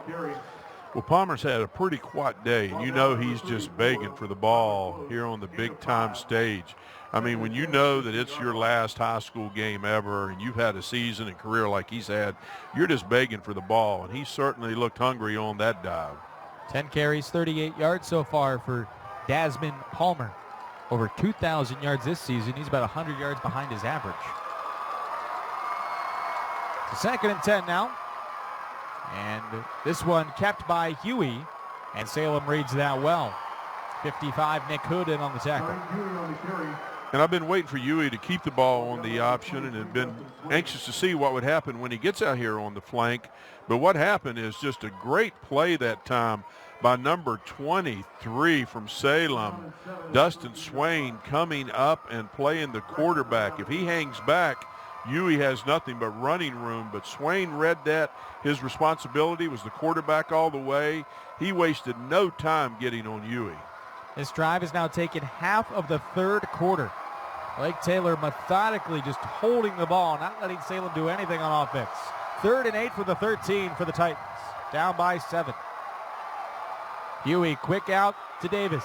Davis gets the edge, gets the first down, and he's inside the 5, down by the 2. Man, the speed of Lake Taylor. They get to the ball about 10 yards shy of the first down, and they've gotten it a couple times now. And that's what Davis can do to you. Nice job blocking, too. All the wide receivers, the entire core getting in on that piece of the action. Again, this Lake Taylor team seems to be playing with a little bit more of a sense of urgency. I got to think Coach Sawyer somehow, obviously, he's been a great motivator of these young men for many years, the last 2 years particularly, and he got in their ear and in their hearts and souls at halftime. Also got a little bit of their own energy boost just from scoring on that final play. That was sort of very similar to the 4th down play at the end of the first half where they caught it about the 10 and somehow it was able to get punched into the end zone by Wahi. So now it's 1st and goal at the 2. Big time power formation for Lake Taylor. Palmer, the tailback. He gets the carry and is stuffed. Immediate penetration. Shaquille Howell, leading tackler on this team. One of them at least gets another tackle for loss. He's got 12 and a half now in the season. He blew this up. Oh, what's Shaquille Howell here? He's reading this thing all the way. Met it right on, even behind the line of scrimmage. He had that thing snuffed out from the get-go. So back to the 5. It's 2nd and goal for Lake Taylor. If they have a drive like this and Salem can put up a stone wall, got to be able to punch this in. Potentially tie the game. Kept, score, touchdown. They're an extra point away from tying the game on the legs of Tyreek Huey. And that's why a lot of coaches love the option on the goal line, because on the goal line, people start to lose track of responsibilities in goal line defense. It's not something you practice against the option near as much as you would in somewhere in the middle of the field. And that time, obviously, Salem lost track of responsibilities and no one had the quarterback, and Huey just stepped into the end zone untouched. Now Huey can try and tie the game. He's about 65% of the season on extra points. Snap's good, hold good. Kick is not pretty, but it works. How about that drive? 14 plays, 68 yards, 7 minutes, 14 seconds. Tie game, 4.5 to go, 3rd quarter. 65 years ago, Virginia Farm Bureau made our local farmers a promise to protect and preserve the way of life they work so hard to establish. Today, our insurance agents work to protect all Virginians, not just farmers. But the original promise remains. And when you have insurance with Virginia Farm Bureau, you're an important part of upholding it. So help keep Virginia, Virginia. Talk to your local Farm Bureau insurance agent today.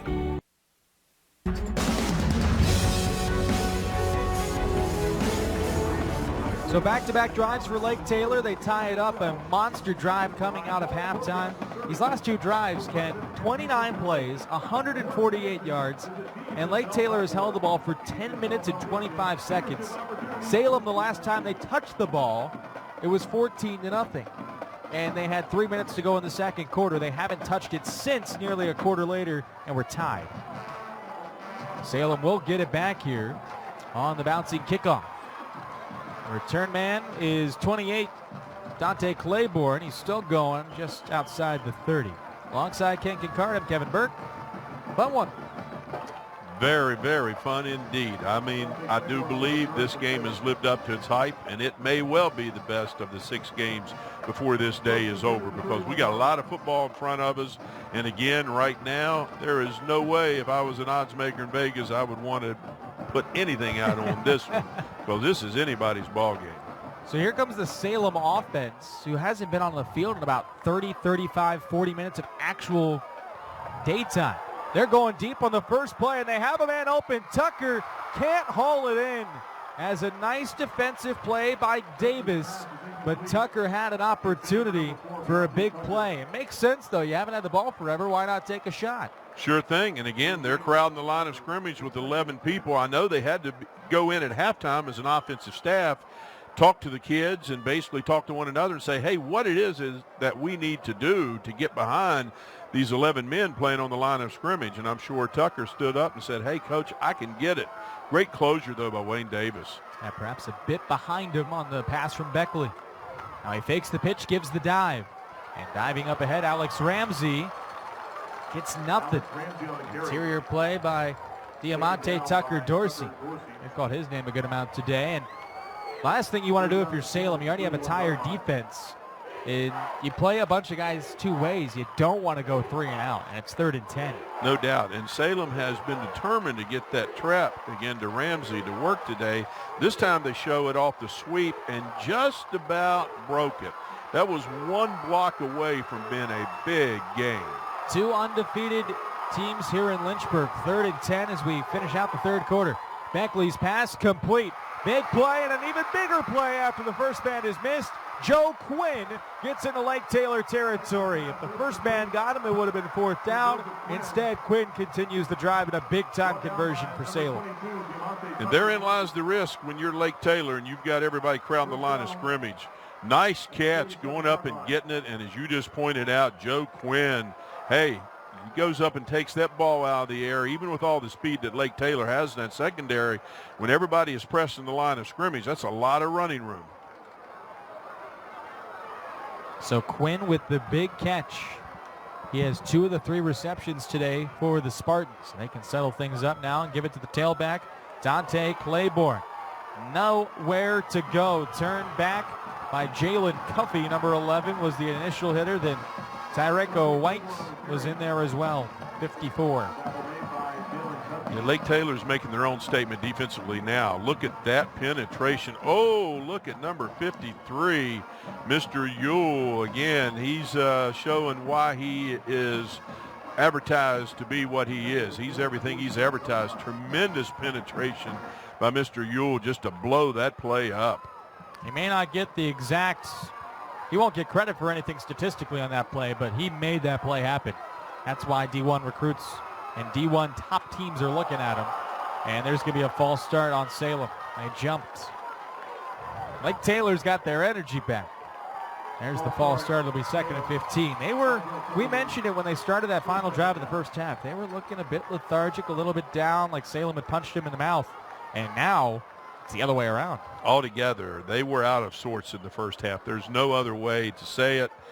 But, boy, once they started gathering themselves and, as you pointed out, got that not just big play but 7 points on the last play of the half with that great reception and run by Wahi, it's been all Lake Taylor for the most part since. 2 minutes to go in the 3rd quarter. Tie game in the 4A state title. Beckley on the naked boot. He's had a big play, and he does it once more. Down to the 40-yard line. He lost the ball. It's still loose. Recovery and a pig pile. Beckley was contending that he was down. We'll see how they sort things out here. Who comes out with the ball? There's the ball out by the pile. It's not even at the bottom of the pile. What's going to be the decision here? Salem ball.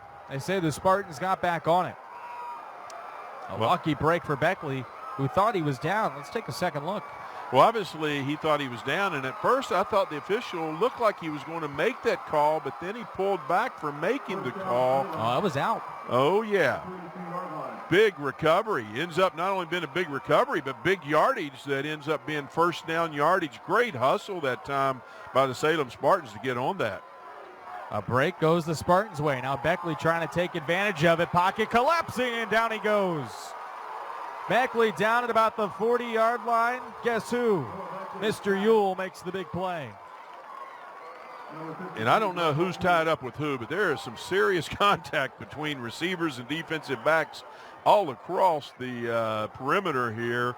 Obviously, the receivers from Salem are asking for a call, and the Lake Taylor defensive backs are asking for the same call, claiming that they're being pushed on, but regardless, there was a whole heck of a lot of contact between every receiver and defensive back that time. Looked like a good old intersection on the interstate. Everything going every way. Nothing called. It could have gone both ways. Instead, they let it play, and it's 2nd and 19. Palmer, second man through, trying to bounce it near side, and he is shoved out of bounds at about the 38-yard line. It'll be 3rd and 15 for Salem. They've come up with big play after big play. Man, you go back to that fumble. Perjante Wilkins had it, and it just squirted out. Looked like there was a greased pig around, and it just flipped all over the place. And in that second pile, it squirted out the back end. Lake Taylor had all but one guy there, and they couldn't get it. But they didn't let it, bother him or slow him down, because as soon as they got back on defense, 2 positive plays from the defense in a row. And this isn't a defense that you want to find yourself 3rd and 15 in. 37 seconds to go here in quarter number 3. Beckley pump fakes left. Now going to try and go deep to the left. And this one is broken up, and a flag thrown. Really late flag thrown. It was one-on-one coverage. Wayne Davis was on defense. Well, that was the 2 big guns. Vajante Tucker, number 4 again for Salem. Wayne Davis, number 8 for Lake Taylor. And I'm just wondering if whatever gets called here goes back to 2 plays ago when both receivers and D-backs were claiming they were interfered with, and all of that pileup that you described. They didn't call pass interference. They called holding on Lake Taylor. There's been a couple calls, to be fair, both ways, that have benefited both teams. Undoubtedly, and in the end, you just hope in a state championship game, as I said from the booth, none of us ever necessarily get it all perfect. You just hope it all evens out, and the better team and the team that plays the best football that day wins what is deservedly a state championship. So a first down. Actually, it's not a first down because it was only a 10-yard penalty, so it's still 3rd and 5.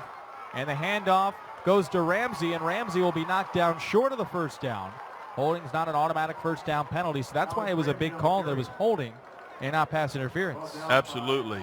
And I know what Ramsey's thinking here, and it is a great move, but I think he's got to get north a little bit quicker, because there's just too much speed on this Lake Taylor defense to go east-west. And Ramsey, being the big, strong kid he is, great move at the line of scrimmage, but then he's got to get north. 4th and 3 for the 26. Time expires here in quarter number 3. Tie game, 12 minutes to go in regulation.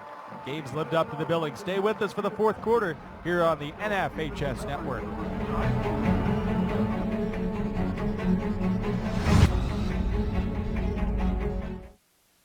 Don't miss Olive Garden's new flavor-filled pastas with ravioli so nice we filled them twice, like indulgent lobster ravioli, freshly filled with lobster and cheese, and a lobster Alfredo sauce with sautéed jumbo shrimp, or chicken marsala ravioli, a new twist on an old favorite, bursting with roasted chicken and Italian cheeses, plus unlimited salad and breadsticks. Enjoy double the deliciousness. New flavor-filled pastas for a limited time at Olive Garden. We're all family here. Now get a $10 bonus for every $50 you spend on gift cards.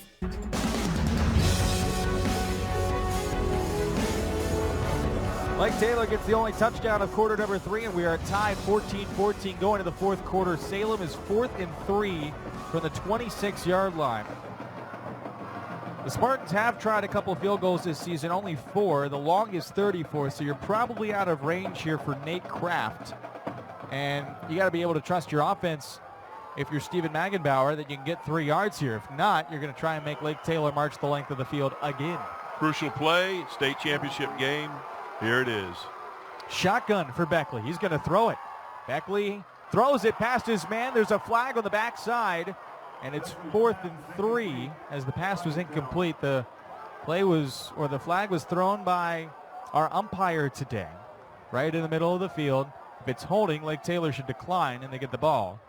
And it's a chop block on Salem. A block below the waist. Either way, Lake Taylor's going to decline and get the ball back.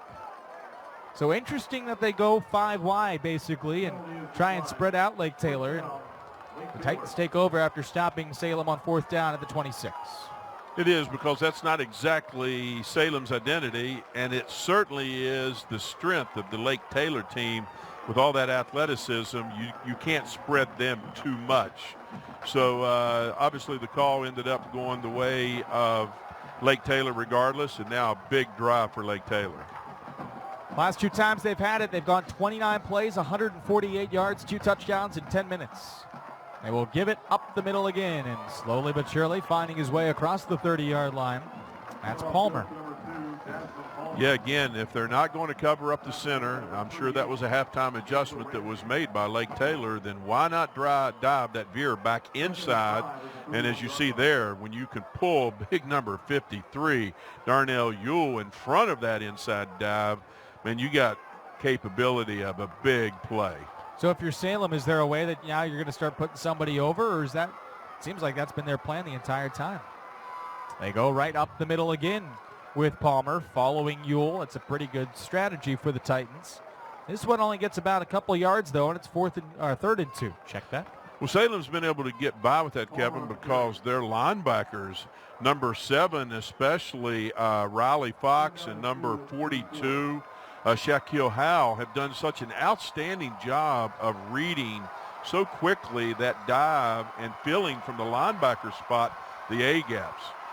Salem looking for a stop. It's been a while since they've had one on the defensive end.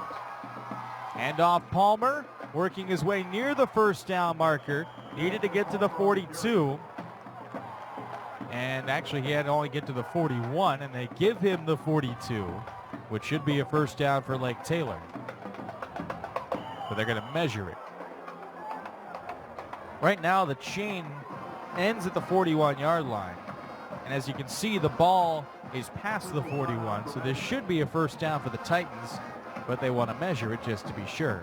And why not? It's the 4th quarter of the state championship game. Certainly, and obviously we have a little better vantage point than the officials have on this, but it is undoubtedly a 1st down. Great stop by Salem to hold them to a yard, but unfortunately it was a yard and a few inches, not a few inches short of a yard. So clearly a 1st down, and Lake Taylor keeps on chugging. Salem marching band has been blaring since the game got started. So man, oh man, Lake Taylor, like you said, they found out that there's that bubble right in the middle of the field. They've taken advantage of that 3 drives in a row now as Palmer squirts through it again across to the 41-yard line, a gain of about 4. And it's like it's starting to wear down on Salem a little bit because, again, a great play that time by Shaquille Howe, number 42. But the thing is Palmer is so quick that you can't expect to stop him short of 5, 6, 7 yards time and time again when he gets that many opportunities to keep seeing that same gap and that same dive. Obviously, on that last play, they only had to get to the 37 for the 1st down. Here's a throw, and it's caught by Bruton. And Bruton past the sticks, gets the 1st down, but is immediately stuck by Pontone. But the Titans get another 1st down. And right now, Tyreek Huey is hitting on all cylinders. His throws have been tight and right on the money. And it seems like that Lake Taylor had a great halftime adjustment. Whatever the motivation was beyond the adjustment, I don't know, but a great halftime adjustment. And right now, they just seem to have a nice feel for what they want to do offensively. They have just controlled the time, controlled the momentum since midway through the 2nd quarter after falling behind 14-0. On 1st and 10, Palmer gets it, moves into Salem territory. Number 7, Riley Fox. Well, eventually Salem's got to have the bend don't break. Yes, exactly. You hit it right on the head. And again, this has just all the makings of what we don't see near as much anymore, which is just mano on mano. I mean, both teams are just basically lining up and taking each other's best shots. And I don't think that a lot of people saw this coming, where both teams were just basically going at each other as much as they have between the tackles, but they are basically both testing each other's strength and character in those trenches. Old school, whose will break first. Quick out to Davis. Gets a block, sheds a defender, sheds another. Wayne Davis has been huge in the second half for Lake Taylor, as he's now nearing 80 yards receiving today for Davis. Yeah, and something certainly got in Davis's ear at halftime, because this second half, he has been everything that he's advertised to be. He's just been a dynamite playmaker, and he certainly made that on his own by making that inside move first and then breaking it back with all that athleticism and speed to the outside. Davis had 19 yards receiving at halftime. He now has 73 in the game. Another first down for the Titans, just methodically moving down the field. And here's Huey on the keeper, and he's knocked down, dragged down from behind by Salem's number 38. That's D'Angelo Ramsey. Huey certainly doesn't play like a first-year starter, sophomore playing in a state championship game. He plays like a seasoned quarterback, and that was just a great read on that veer. I mean, in the end, if it hadn't been such an outstanding play by number 38, D'Angelo Ramsey, Huey may have gone, because Ramsey literally stopped the dive and then chased Huey down. Yeah, he rode the belly of Deion Smith for quite some time. 2nd and 2 now at the 33. And again, this time they actually hand it off, and Palmer has enough for the first down. I mean, something clicked with Lake Taylor. When they fell behind 14-0, they got the touchdown right before the break. Came out and about as perfectly a scripted drive as you can get to start the third quarter. Got the stop inside deep in their own territory, and now they've punched the ball right down the field again. 9 plays, 44 yards. Yeah, I think Coach Sawyer basically said, hey, boys, we got to be patient. And if we win a state championship back-to-back, sometimes you got to be patient. We may not have done it through the season, but we got to do it now. Drive has been over 4 minutes long. Handoff up the middle. Pretty simple concept right now for Lake Taylor. Run it until Salem can stop it, and Palmer's been the workhorse along with Huey. Well, you remember when the game opened up, Kevin, I mean, the first few dives were huge. And then all of a sudden, the dives quit being huge, and Lake Taylor sort of got away from the dive. So they're back to what they obviously prepared for throughout the week and wanted to do, which is to run this veer dive. And right now, they're being very patient and having a lot of success with it. Huey keeps it this time, and Salem does a nice job of stopping that one. So we see 31, I believe. Actually, no, that was 19. Seeing numbers all of a sudden. 19, Vincent Pinello, who we have not called a lot today. In fact, that may be the first time we've called him, and he's a primary target defensively and offensively as a tight end. That was 23 also in there, Dustin Swain. Big play, 3rd and 7 after no gain on that play. The Salem crowd comes to its feet across the way here in Lynchburg. 14-14, halfway through the fourth quarter basically. Shotgun for Huey. Looking, stepping up, firing, and it is incomplete. Overshot his man, was looking for Bruton. And now it is 4th and 7 from the 27. Weirdly enough, both teams stalling here at about the 25-yard line. Yeah, and that's the first bad decision and bad throw that Huey has made in quite some time. That time, that was just a bad decision. Certainly threw to someone who was not open, could have easily been intercepted. And it almost worked out better that his throw was that far off. That was a bad throw, which probably kept it from being intercepted. 4th and 7 for Lake Taylor. They are a perfect 2 of 2 on 4th down so far today, including a touchdown back in the first half. Huey, shotgun snap, has 3 receivers up top, going towards the end zone, looking for Davis, and it's incomplete, and Salem holds. Neither team with the ability to kick field goals, really. As a result, they've had to go on 4th and medium and 4th and long for basically the same spots in the field. And Salem takes over with 6:10 to go in the 4th quarter and a chance to milk the clock and try and win the first state title in 10 years for the Spartans.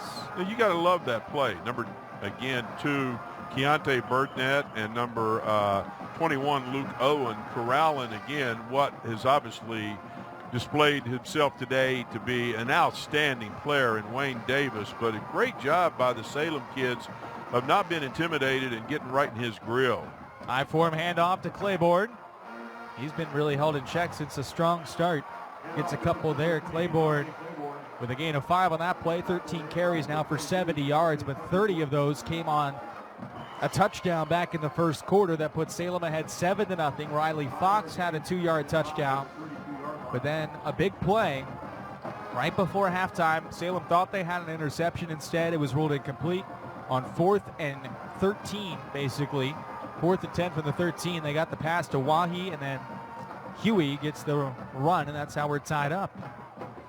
Again, the give this time up the middle.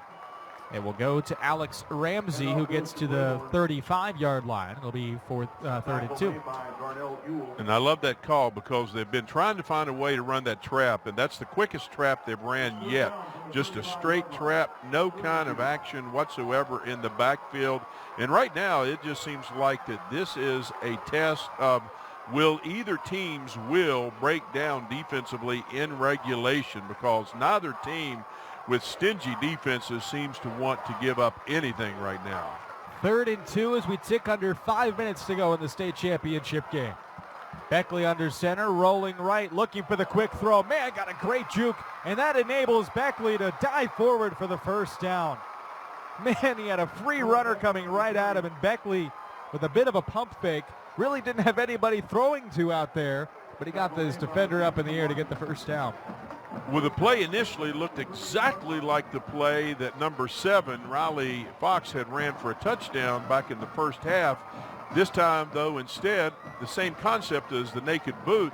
Beckley pulls it and actually just ends up with no option whatsoever of running it, but ends up being a very effective call nonetheless. Notice on that play, Vincent Pinello was rolling free, the tight end for Salem. See if that happens, but instead here's Tucker breaking free and getting a gain of about 9 on the play. Deontay Tucker, one of the best targets at the wideout position for Salem, has nearly 1,000 yards receiving and 13 touchdowns this year. Just a pretty simple play, and we've seen a lot of simple concepts for both of these teams today. Yes, we have. And right now, as the clock starts to wind down in the 4th quarter, this just comes down to those kind of plays being made, because it's just going to be an execution of basic fundamentals that's going to allow one of these teams to walk out of here awful happy tonight. 14-14. Everybody's got all 3 timeouts. Handoff to the back, Claiborne. He sneaks his way for a first down up to midfield. Only needed 2, he got 4. And Claiborne methodical. Both these teams, you're not going to see the big play unless somebody misses a tackle or there's just a really great block. Exactly, and a great job by the right side of that offensive line getting off the ball. And then number 7, Riley Fox, basically getting the kick out on the defensive end. And it seems like right now, even with the line of scrimmage being crowded, that from that I formation, they can make 3 and 4 yards a carry from the tailback spot.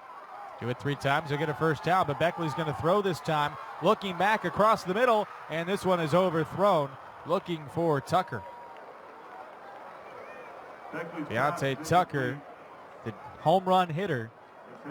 Looked for a second like Beckley was looking for a throwback to the left side. There was nobody there. So he ends up checking it up the middle and overshot Tucker, who sort of broke off the route. Good defense there as well from Bruton. Yeah, great pressure by Jalen Cuffey right at the last minute, which really forced that time the throw to be just a little bit quicker than Beckley wanted to let go of it. He couldn't quite get everything he wanted on that one. 2nd and 10 for Salem. Beckley's going to throw again. This time he throws an out route and it's off the hands and incomplete. Once again looking for Tucker. That one was denied by Wayne Davis. Those are your 2 top guys. I would expect number 8 to follow number 4 around the rest of the day. this team is going to be hard to throw against. I mean, Wayne Davis is just an outstanding defensive back. As I read, that is what Urban Meyer is recruiting him to play in Columbus. And if you can play defensive back in Columbus, you can certainly play against most high school wide receivers anywhere in this country on any given Saturday. And Wayne Davis is just hard to shake. Beckley, by the way, 4 for 12 passing. Pitch play. Claiborne cuts it up, gets a good chunk of the yardage back, and sets it up nicely for a potential 4th down for the Spartans. Gain of about 8.5 on the play, as we'll probably tick under 3 minutes to go before the next snap. Dante Claiborne seems to be saying, just put the ball in my hands. And one thing for sure, you've got 2 of the finer blocking fullbacks you'll ever see in this Salem backfield. That time, number 36, Alex Ramsey, leading Claiborne down the field. And Claiborne just seems to be just begging and calling for the ball right now. Let me run behind my fullbacks. 4th and 2 from the 42. Humongous play here, because if Salem doesn't get it, Lake Taylor is set up with about 2.5 minutes to go. One of these teams is going to be set up nicely after this play. But they're going to try and draw them off sides. And there's the flag for a delay of game. So with 2:29 remaining in regulation, Salem takes the delay, and now they'll punt it. You got to think you probably want to go for it, but if you miss it, Lake Taylor's got a layup to go down the field. Yeah, I think Salem basically was willing to roll the dice that if Lake Taylor did not jump off sides, we're going to let our defense play for overtime and settle this once and for all in overtime. Lake Taylor, though, of course, as explosive as they are, 2 minutes and 29 seconds is a lot of time. Beckley hasn't had the best punts today. This is one of his better ones. Hits at the 15, gets a bounce, and it's picked up by Davis at the 5. Barely evades a man at the goal line. Now Wayne Davis gets a block. Davis hurdles a man at the 25. Still going, and he's got blockers. Flag down on the play, but Wayne Davis has a escort to the goal line as another flag comes in. Laundry all over the field, but Wayne Davis went down the far sideline. It's not going to count, I don't think. Multiple flags, one at the 15-yard line and one all the way back on the Salem side of the field at the 35. Went from nearly a safety to a kick return for a touchdown. And I'm going to be very anxious to watch this first block by Kevon Bruton as he came back and peeled back and gets a block for Wayne Davis. It looked like to me that he got this block clean and square from the front. Here it is right here. You see Bruton coming up. That's clean. That was clean, but that was called a clip, my friend. Right there. Second the call. Yeah. But regardless, the first call back here on the 15-yard line would have brought that back. There's the other one. Wow. 31. If this first penalty isn't on Lake Taylor, number 31, Rayshawn Griffin, just needlessly shoved a player in the back of the 15, and Davis sort of was waltzing his way in, nearly got caught. So 2:03 to go. Goodness gracious. Davis, I thought for a second he was going to get tackled for a safety. But, man, the referees are going to chat about it. Davis certainly is the kind of player that ain't afraid to take chances. And as I alluded to cornerbacks just a few minutes ago, that's why he's a great cornerback. He's not afraid to take a chance. He's not afraid to be blamed for a mistake. And obviously he knew what he had sitting in front of him, and that was just an absolutely spectacular return in its own right. Certainly a shame that a play like that individually has to be brought back. But it looks like now that Lake Taylor has got to ask itself some questions, such as how careful do we want to be with the ball backed up this deep in our own territory? So the ball was at the 35 where that original penalty happened. It was a personal foul on Lake Taylor, and they called the block in the back. Both penalties count. So it's 15 yards back to the 20, and then the ball should be half the distance to the 10. Or actually, they're going to bring them both back all the way to the 5. 30 yards in penalties. Our referees are going to discuss this one. Well, however they sort it out, all I know is Lake Taylor is deep in their own territory, and they got to be careful here. And Salem has all 3 timeouts, so it's not like Lake Taylor can take a knee 3 straight times. So what looked like a potential safety, then looked like a potential game-winning touchdown, is now 1st and 10 at the 5 after a crazy special teams play. Lake Taylor with the ball. Got to be careful on handoffs here. And they give it to Palmer, sure-handed, up to about the 9. Both teams have their full complement of timeouts. If you're Salem here, wouldn't you start calling some maybe? Well, I certainly look to see for one after this play if they're able to hold this gain to, I think, 3 yards or less. I think that's a great call by Lake Taylor. They are very sure-handed with that inside dive. They've had no trouble whatsoever with that today, and that is a very safe play for them in hopes of squirting out and getting something big. And there's a false start. By the way, if overtime happens, each team gets first and goal at the 10. And it's much like the college strategy.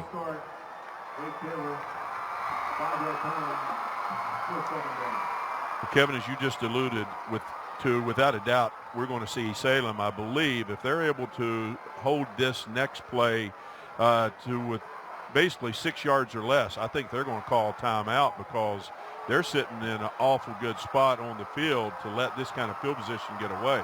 Clock does run despite the false start. Quick pass. Davis has it at the 3.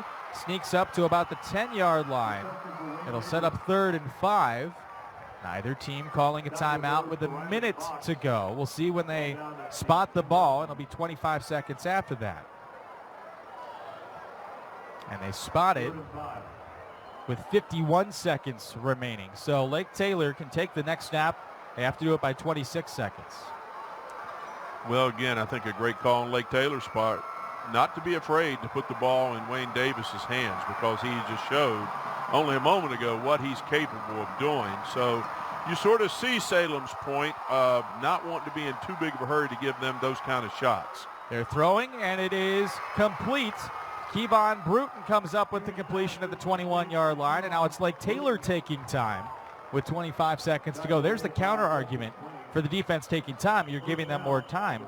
So as a result, they didn't take the time. They get the 3rd down and 5.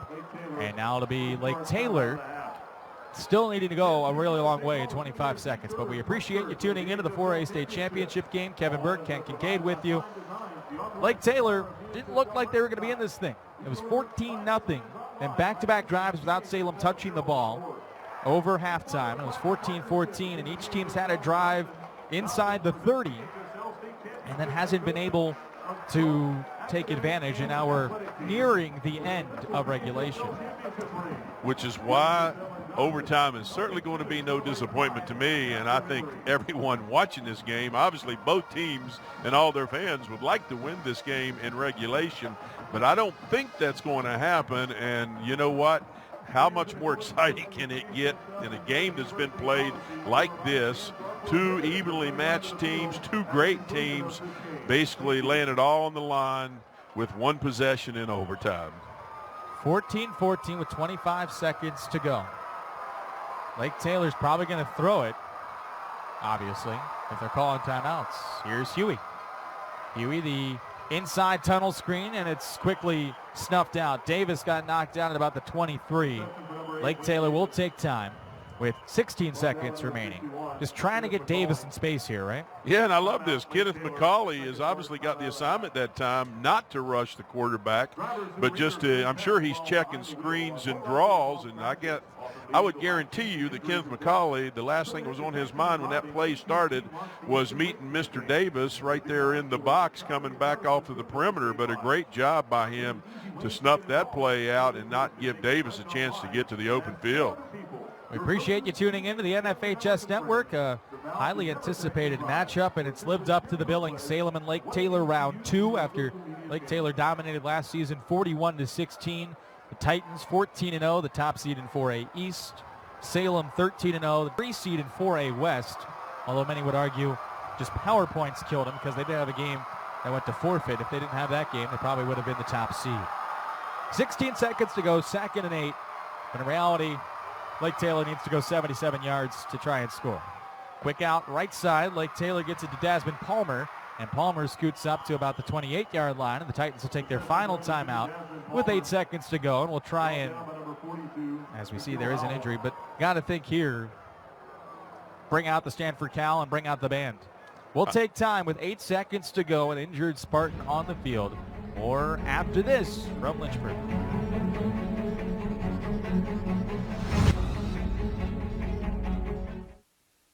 Olive Garden's all-new flavor-filled pastas with ravioli so nice we filled them twice, bursting with indulgent flavors like chicken marsala ravioli, an irresistible twist on an old favorite, plus unlimited salad and breadsticks for a limited time at Olive Garden.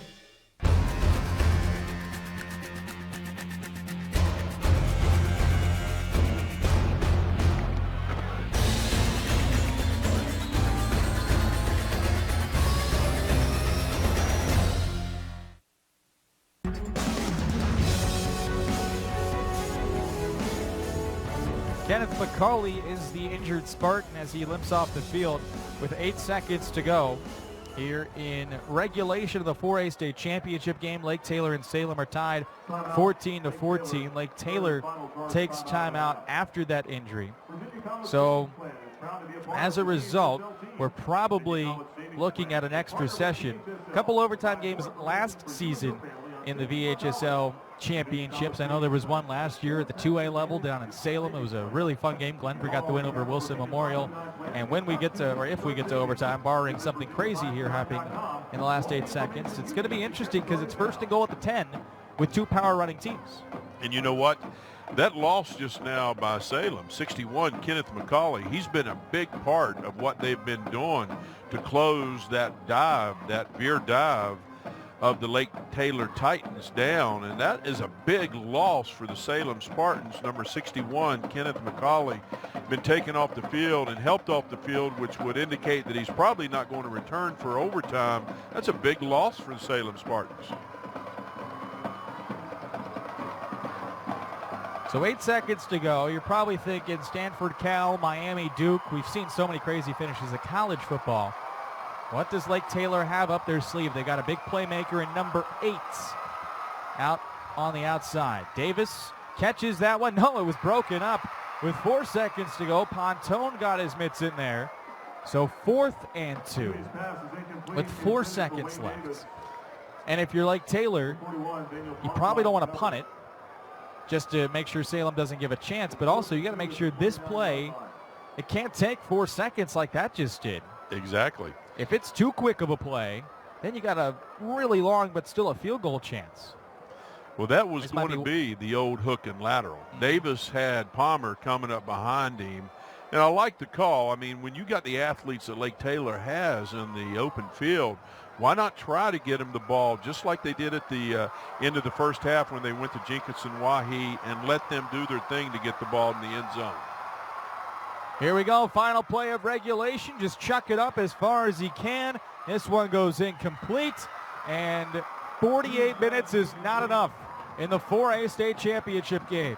Salem builds a 14-0 lead. Lake Taylor ties it up, and neither team can find the end zone in the final 12 to 15 minutes of this one, and we are going to overtime. Don't go anywhere on the NFHS network.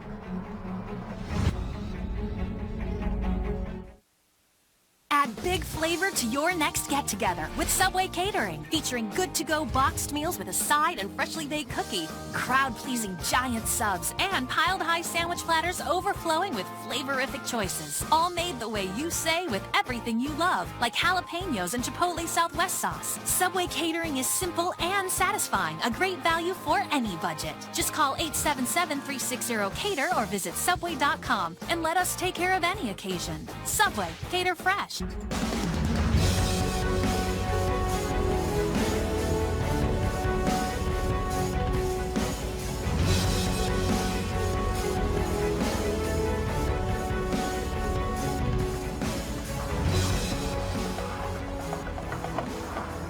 Well, football season's not over yet, folks. 4A state championship game between Lake Taylor and Salem. It is 14-14. We go to overtime. Kevin Burke-Kankakay with you. All right, here's how overtime works. We touched on it a little bit. It's like the college game. Each team gets a try at the top and the bottom of each overtime. But unlike college, it's first and goal from the 10. You get 4 plays to score. If you score, then the other team gets a chance. Even if you don't score, the other team gets a chance. If we're tied, we keep going. There's no rule that says you have to go for 2 or anything like that. just skimmed over the rules again. Basically, it's 4 plays to score, and that's how we will determine our state champion in 4A. Hey, if it comes down to an extra point, that certainly would seem to bode well for the Salem Spartans. The fact is that a lot of coaches in today's game complain about the high school rules for overtime because it's really old school football that it's intended and designed for. 4 plays, 10 yards is certainly nothing in today's wide open spread game. But the fact is, both of these teams have a bit of old school in them and have certainly played an old school game. I mean, it's been the veer dive against the I formation. It's been block, tackle, punch. And so I don't think I can think of a game and 2 teams that rightfully so and deservedly so could cause or create more excitement at the notion of an overtime state championship game than these 2 teams. So here we go with a coin toss. And these teams will be picking offense, defense. The obvious strategy is to pick defense if you win the toss. And then the other team will pick end of the field. And both ends are open here. If you're thinking field goal, I'm going to probably tell you it's not going to happen. But the wind is blowing from the bottom of the screen to the top of the screen. It's a crosswind. And as you said, if it comes down to an extra point, Salem's more consistent at kicking extra points. However, Lake Taylor goes for 2 a ton. They've this season gone for 2 52 times and only kicked 43 field goals. Or extra points, 45 now with the 2 today. Well, I guarantee you, according to who gets the ball first, that if it came down to stopping the other team, I don't think Salem would be a bit bashful about kicking a field goal. I believe Lake Taylor would be a little bit reticent and would much rather take the 4 downs and try to push it in the end zone. So it appears as though Lake Taylor won the toss. They're going to play defense. Salem is going to get the ball, and we're going to play down at the right end of the field, which is the east end of Williams Stadium. 14-14 in the 4A state championship game.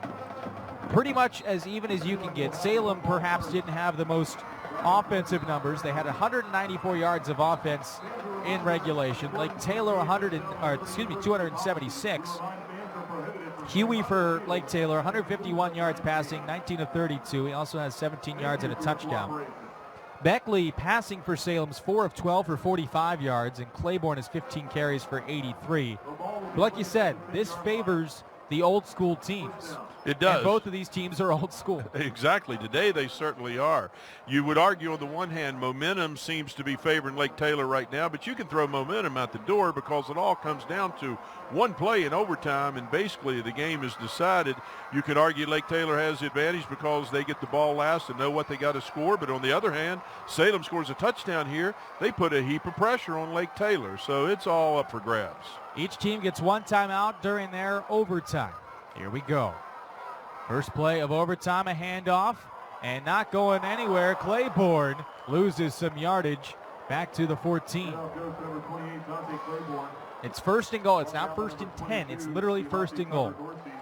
Yeah, boy, it looked like everything in red was basically pointed that time towards Dante Claiborne. He wasn't fooling anyone. Everybody from Lake Taylor was expecting him to get the ball as he did, and man, did they push Salem back into a tough spot on second down. Notice Claiborne lost the ball there. It bounced right back to him. He got lucky there, or else that's pure disaster for Salem. So second and goal from the 14 for the Spartans.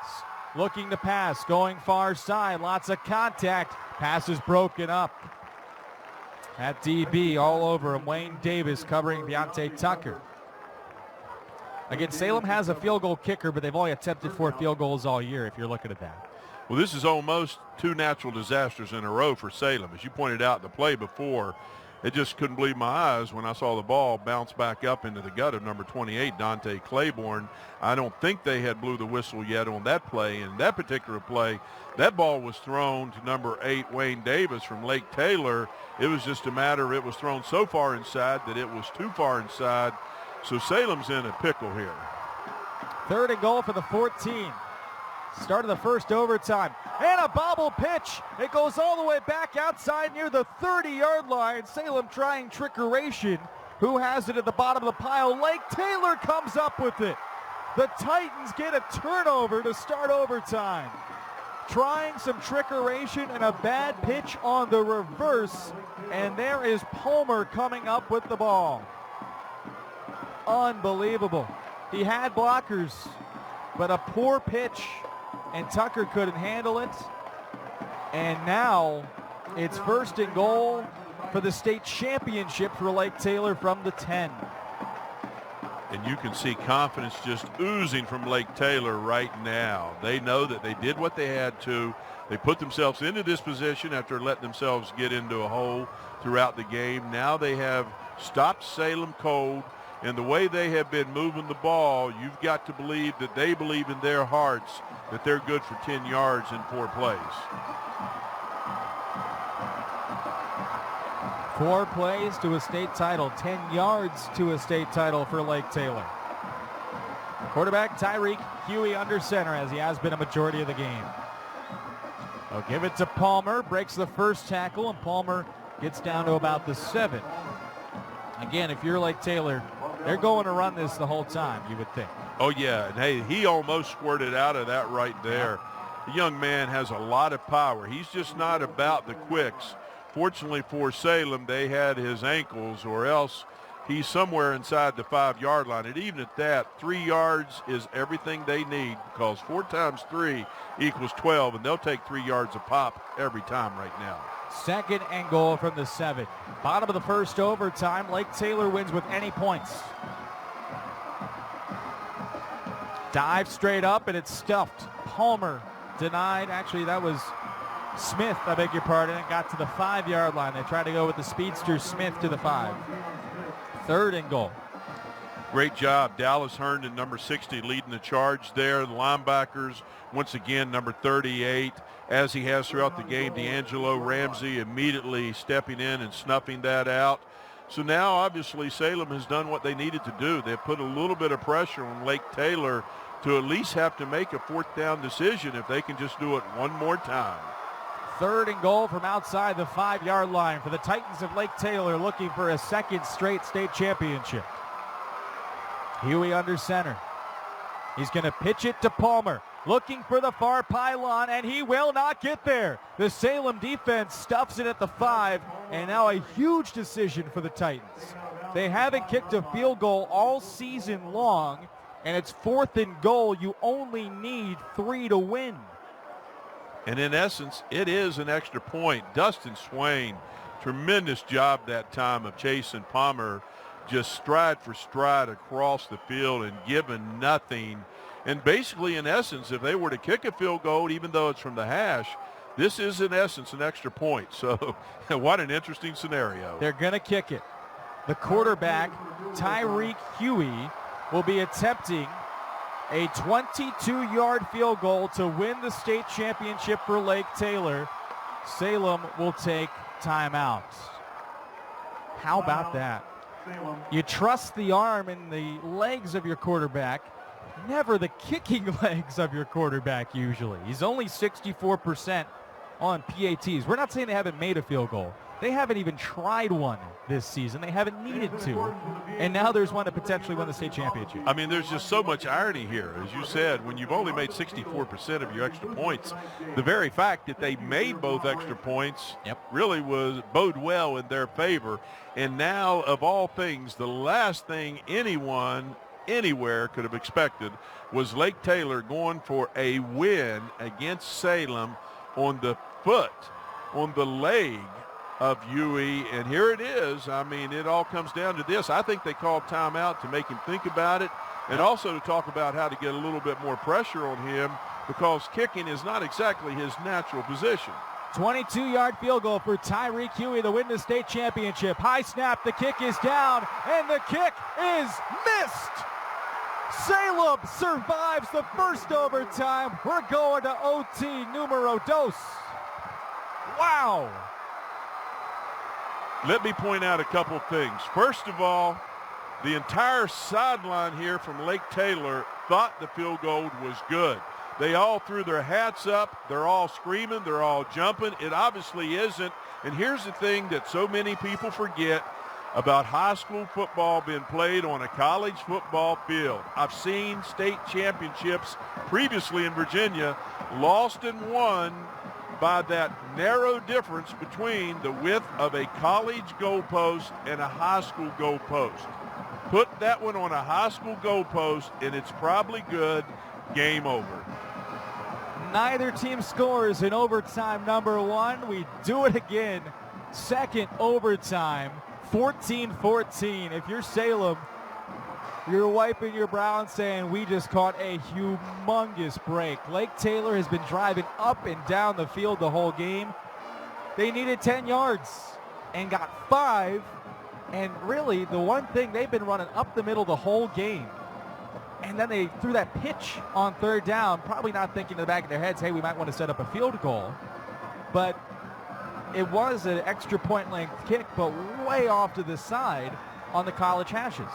Absolutely, and that's what I said a minute ago. I'm thinking the thought process of the Lake Taylor coaching staff, and obviously if you had do-overs, I guarantee you on third down they would have ran a veer back to the middle of the field and tried to get the ball, whether it made it from the 5 to the 2 or not, simply to the middle of the field. But they didn't, and they thought, I think, that they were going to fool and use their speed, Salem to the outside. And this Salem defense, it's not fooled easily. This is a well-coached team.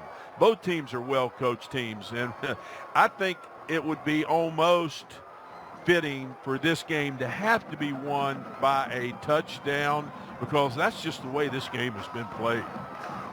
So Lake Taylor gets the ball first. You see the captains, they're discussing. It's not as simple as it alternates. It's actually a choice before each overtime. So Salem gets the choice this time. They choose defense. Lake Taylor picks the same side of the field, though, interestingly enough, because the wind, again, it's not much of a factor on a short kick, but it's blowing, if anything, right to left and towards the Salem sideline, which is jam-packed. And they're probably thinking when they fumbled the ball in their possession, oh boy, we just lost again. Now they got a whole new life here, and they got to, again, go right back out on defense. Without a doubt. And Lake Taylor's thinking, we got to win this thing right now with a touchdown. And Salem is sitting there knowing that they've just simply got to keep Lake Taylor from scoring a touchdown to put themselves into the very situation Lake Taylor was just in. First possession of double overtime. Huey's going to pass, rolling right, seeing some empty turf. Huey is quickly escorted out of bounds by a pair of Spartans. 34 in there for Salem and also 38. That's Tyler Close and D'Angelo Ramsey. Gain of about 1 on first down. And watch this play again. D'Angelo Ramsey has just absolutely been all over the field the entire day long. He absolutely took on a lead block, chucked the block, and was able to chase a great athlete like Tyra Huey out of bounds. D'Angelo has just been outstanding on defense today.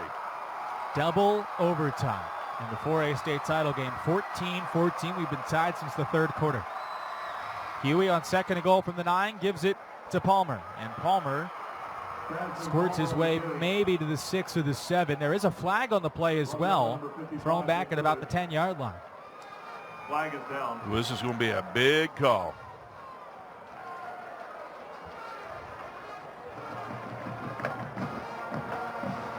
That's an illegal shift on Lake Taylor. So that's a 5-yard penalty.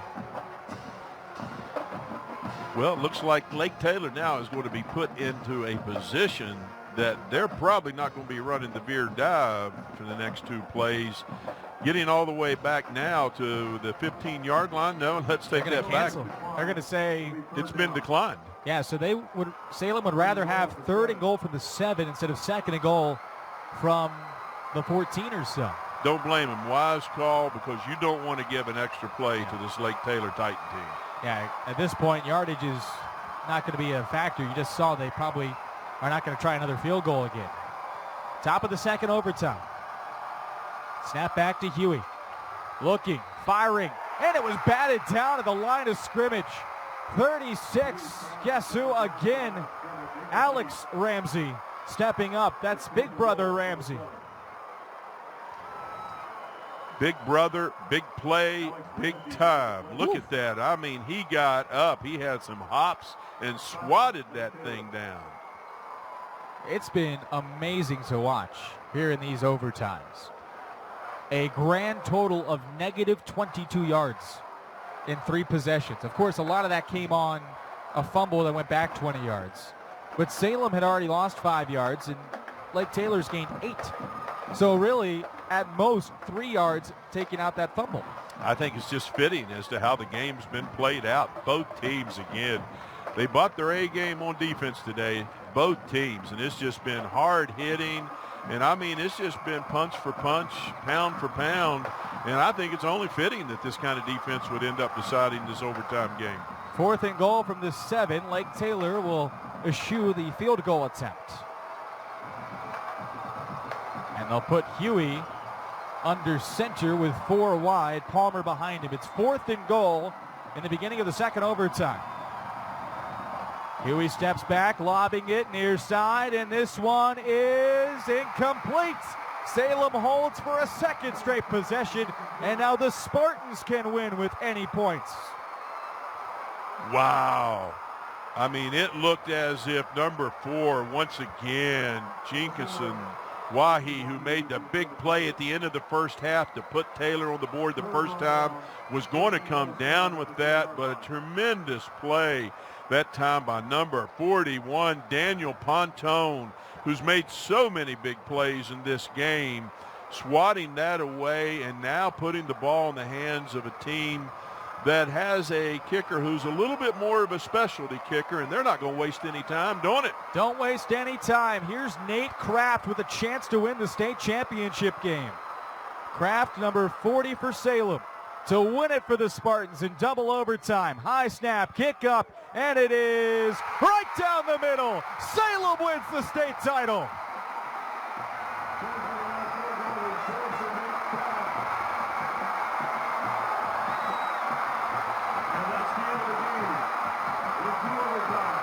Unbelievable. And I want to give the Salem coaching staff, I'm going to go player of the game with just that call, because that took a lot of guts, but I think it was the right call, because, you know, if you go on a first down and it's a bad snap, you're able to tell your holder, hey, we're not going to kick it. We'll live for 2 more downs and try it again. And I think, why take any chances? If you have that good of a kicker, that sure of a kicker, why take a chance on a fumbled snap? Why take a chance on penalties?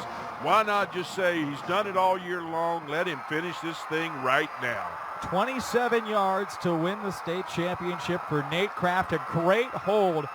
Boy, he drilled that thing, didn't he? Oh, yeah. And the celebration was on for Salem.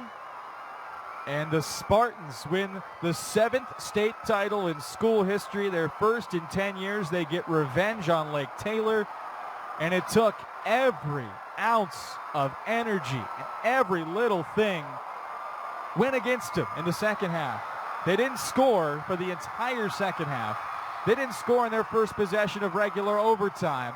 They got back-to-back stops in OT and double OT. And seeing how their first possession went, Stephen Magenbauer, I commend him, like you said. Let's just get this out of the way and go party. Yes, sir. And so Kraft gets his 4th field goal of the year. Amazing what a kicker can decide. A state championship here on the NFHS Network. 65 years ago, Virginia Farm Bureau made our local farmers a promise to protect and preserve the way of life they work so hard to establish. Today, our insurance agents work to protect all Virginians, not just farmers. But the original promise remains. And when you have insurance with Virginia Farm Bureau, you're an important part of upholding it. So help keep Virginia, Virginia. Talk to your local Farm Bureau insurance agent today.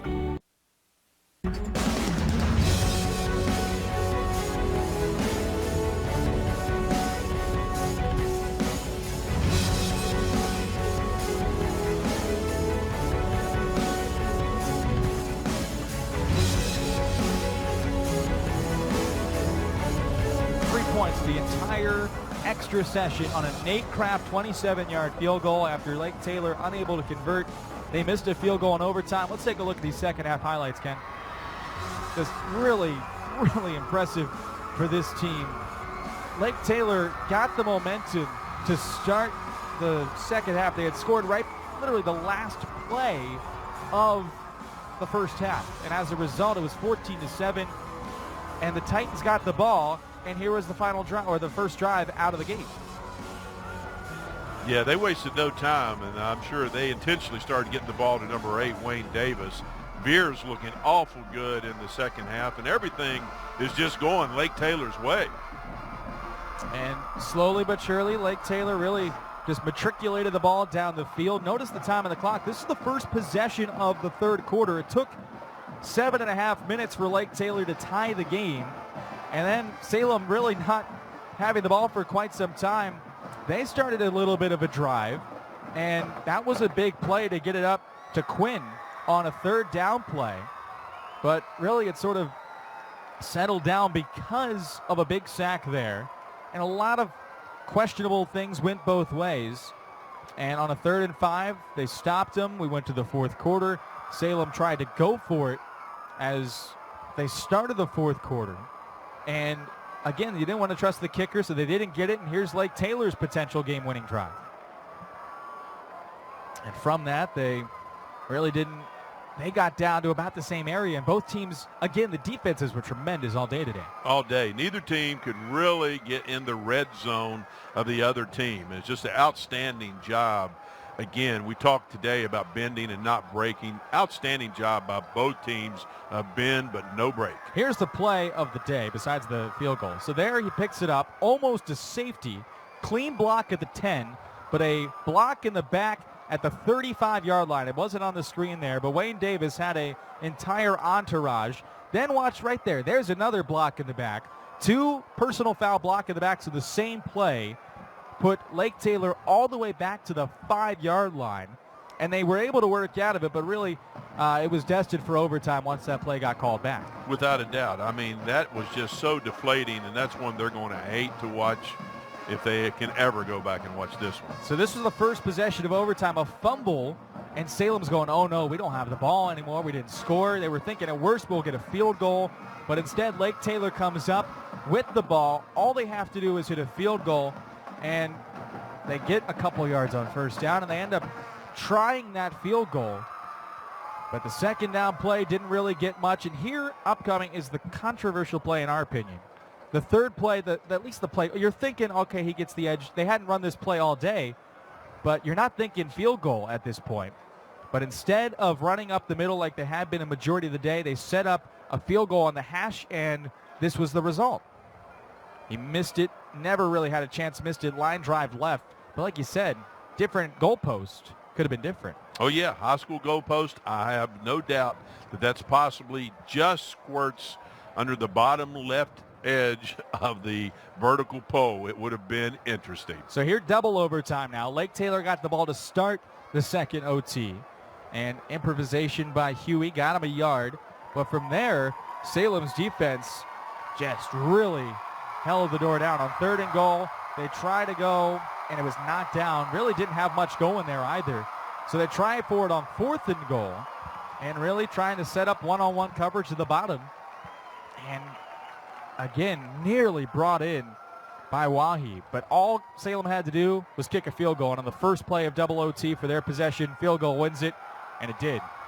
Nate Kraft right down the middle, and the party was on for the Spartans. 27-yarder. It only hit 4 field goals all season. That was the 4th, and it ended up being the difference in the state title game. What a game. What a game, and I would say no matter how many years that young man's career extends as a kicker, I don't know that he'll ever make a field goal that he will remember with any more fondness than that one. He's only a sophomore. He's got a couple more years, and boy, this Salem team, they thought that this year might have been a rebuilding year. They lost a lot of guys from the senior season last year. They had a sophomore quarterback, but you know what? They felt every single way and found really weren't tested. They weren't tested really all season, proving they were one of the best teams in the state. Finally got tested today against a very strong Lake Taylor team. And, man, Lake Taylor pushed him, and they had their chances, but Salem just that much. One field goal, 1 foot makes the difference. And I think this is a testament to the Salem program. Anytime you have sophomores that you depend on that step in as the Salem sophomores did, again, it tells you that these kids are growing up in Salem and they can to become a part of that varsity opportunity. They're not waiting around to be 11th or 12th graders. They're thinking right now. And I'll guarantee you every one of those sophomores that played out there today for Salem, they started lifting at Salem High School back in the 7th and 8th grade to be ready and prepared to be a part of this moment as 10th graders. And one thing to put this whole thing in summation, back at the beginning of the season, this year didn't start the way Salem High School thought it was going to. They lost a longtime supporter in that tragic WDBJ incident with Adam Ward, a former player for Salem. This whole community got behind him. And I'm sure Adam Ward with his maroon and silver is watching on from somewhere and extremely proud of his Salem Spartans for pulling out a state championship here today in Lynchburg. We now turn things over to Nick Pierce, the public address announcer here at Williams Stadium for our award ceremony for Lake Taylor and Salem. Number 7, Torian Esprit. Number 8, Wayne Davis. Number 9, Romano Newby. Number 11, Jalen Cuffey. Number 12, Jovan Harvey. Number 14, Tyus Sansbury. Number 15, Barry Carpenter. Number 17, Xavier Jones. Number 18, Corey Foster. Number 20, Anthony Kostick. Number 21, Dion Smith. Number 22, Diamante Tucker Dorsey. Number 25, Jeremy Frazier. Number 31, Rayshawn Griffin. Number 32, Jalen Burton. Number 33, Jalen Jones. Number 35, Deontay Welch. Number 40, Avani Hawkins. Number 50, Roman Bond. Number 51, Kyle Thomas. Number 52, Loren Stacker. Number 53, Darnell Ewell. Number 54, Horatio White. Number 55, Troy Davis. Number 56, Ryan Guevara. Number 57, Dennis Perkins. Number 58, Brian Moore. Number 59, Travion Reynolds. Number 60, Daryl Dixon. Number 61, Davion Copeland. Number 62, Gregory Smith. Number 63, Phoenix Sunder. Number 65, Quincy Packer. Number 66, Denzel Ewell. Number 72, Jayshawn Brown Houston. Number 75, Deontay Batts. And number 79, Michael Carney. The head coach of the Lake Taylor Titans is Hank Sawyer.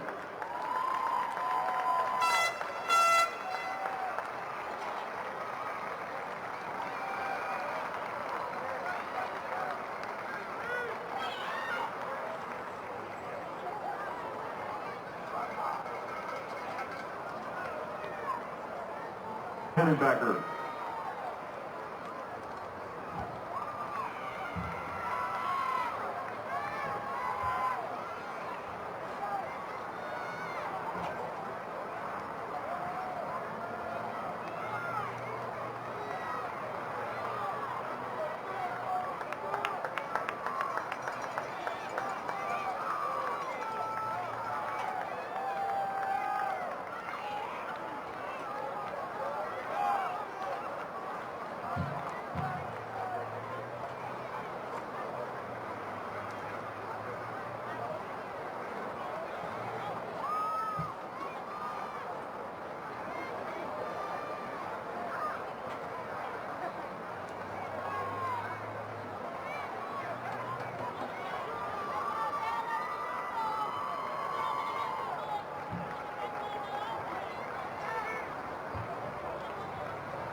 Congratulations to Salem High School for an outstanding season.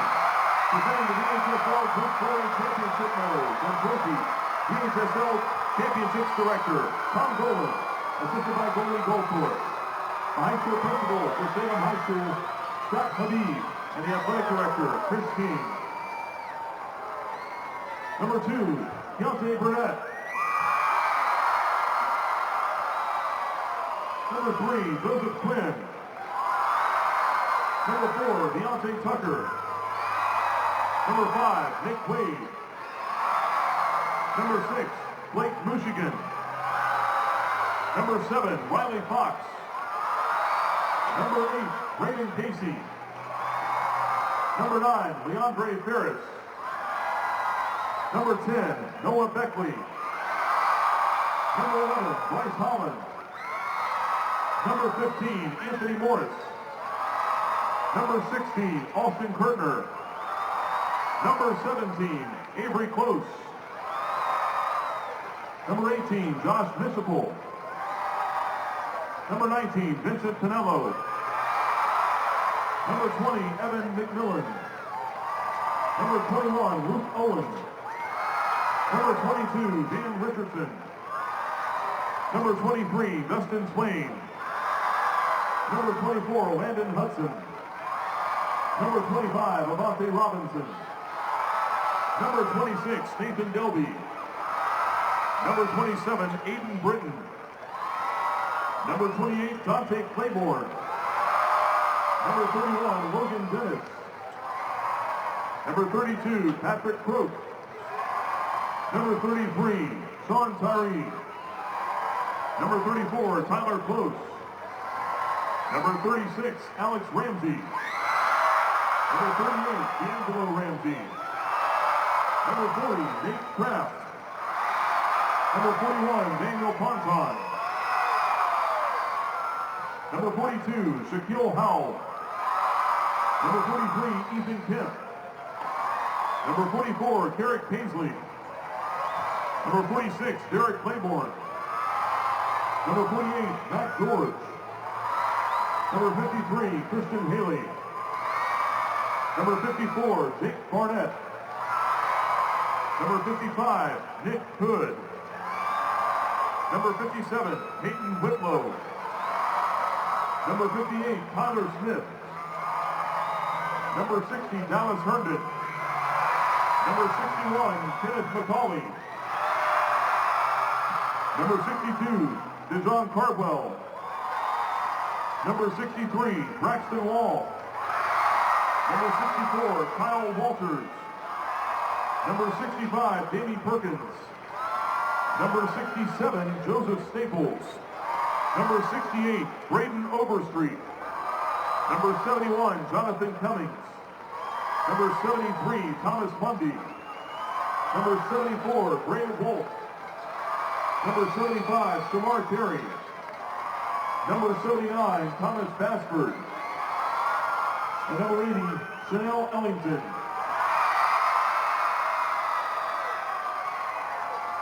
Once again, the head coach of the Salem Spartans is Stephen Magenbauer.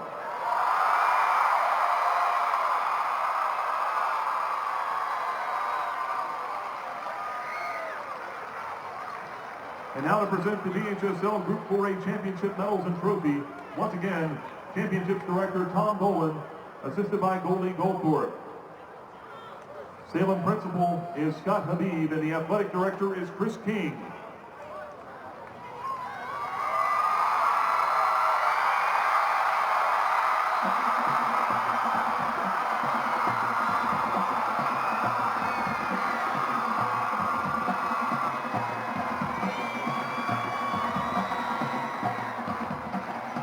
So there you have it. The Salem Spartans win it here in Group 4A in double overtime, 17-14.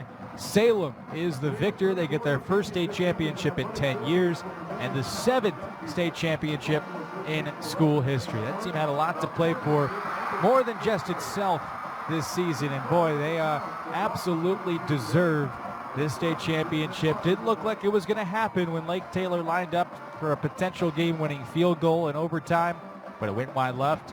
They got another stop, and Salem wins it over Lake Taylor in 2 overtimes here in 4A, 17-14. That'll do it for our coverage here today from Lynchburg. My thanks back to everybody in the truck, Aline Shane, Justin Waddell, and for my color guy, Ken Kincaid. My name's Kevin Burke, giving you the final score for the final time tonight. In double overtime, Salem 17, Lake Taylor 14. Until next time, good night from Lynchburg.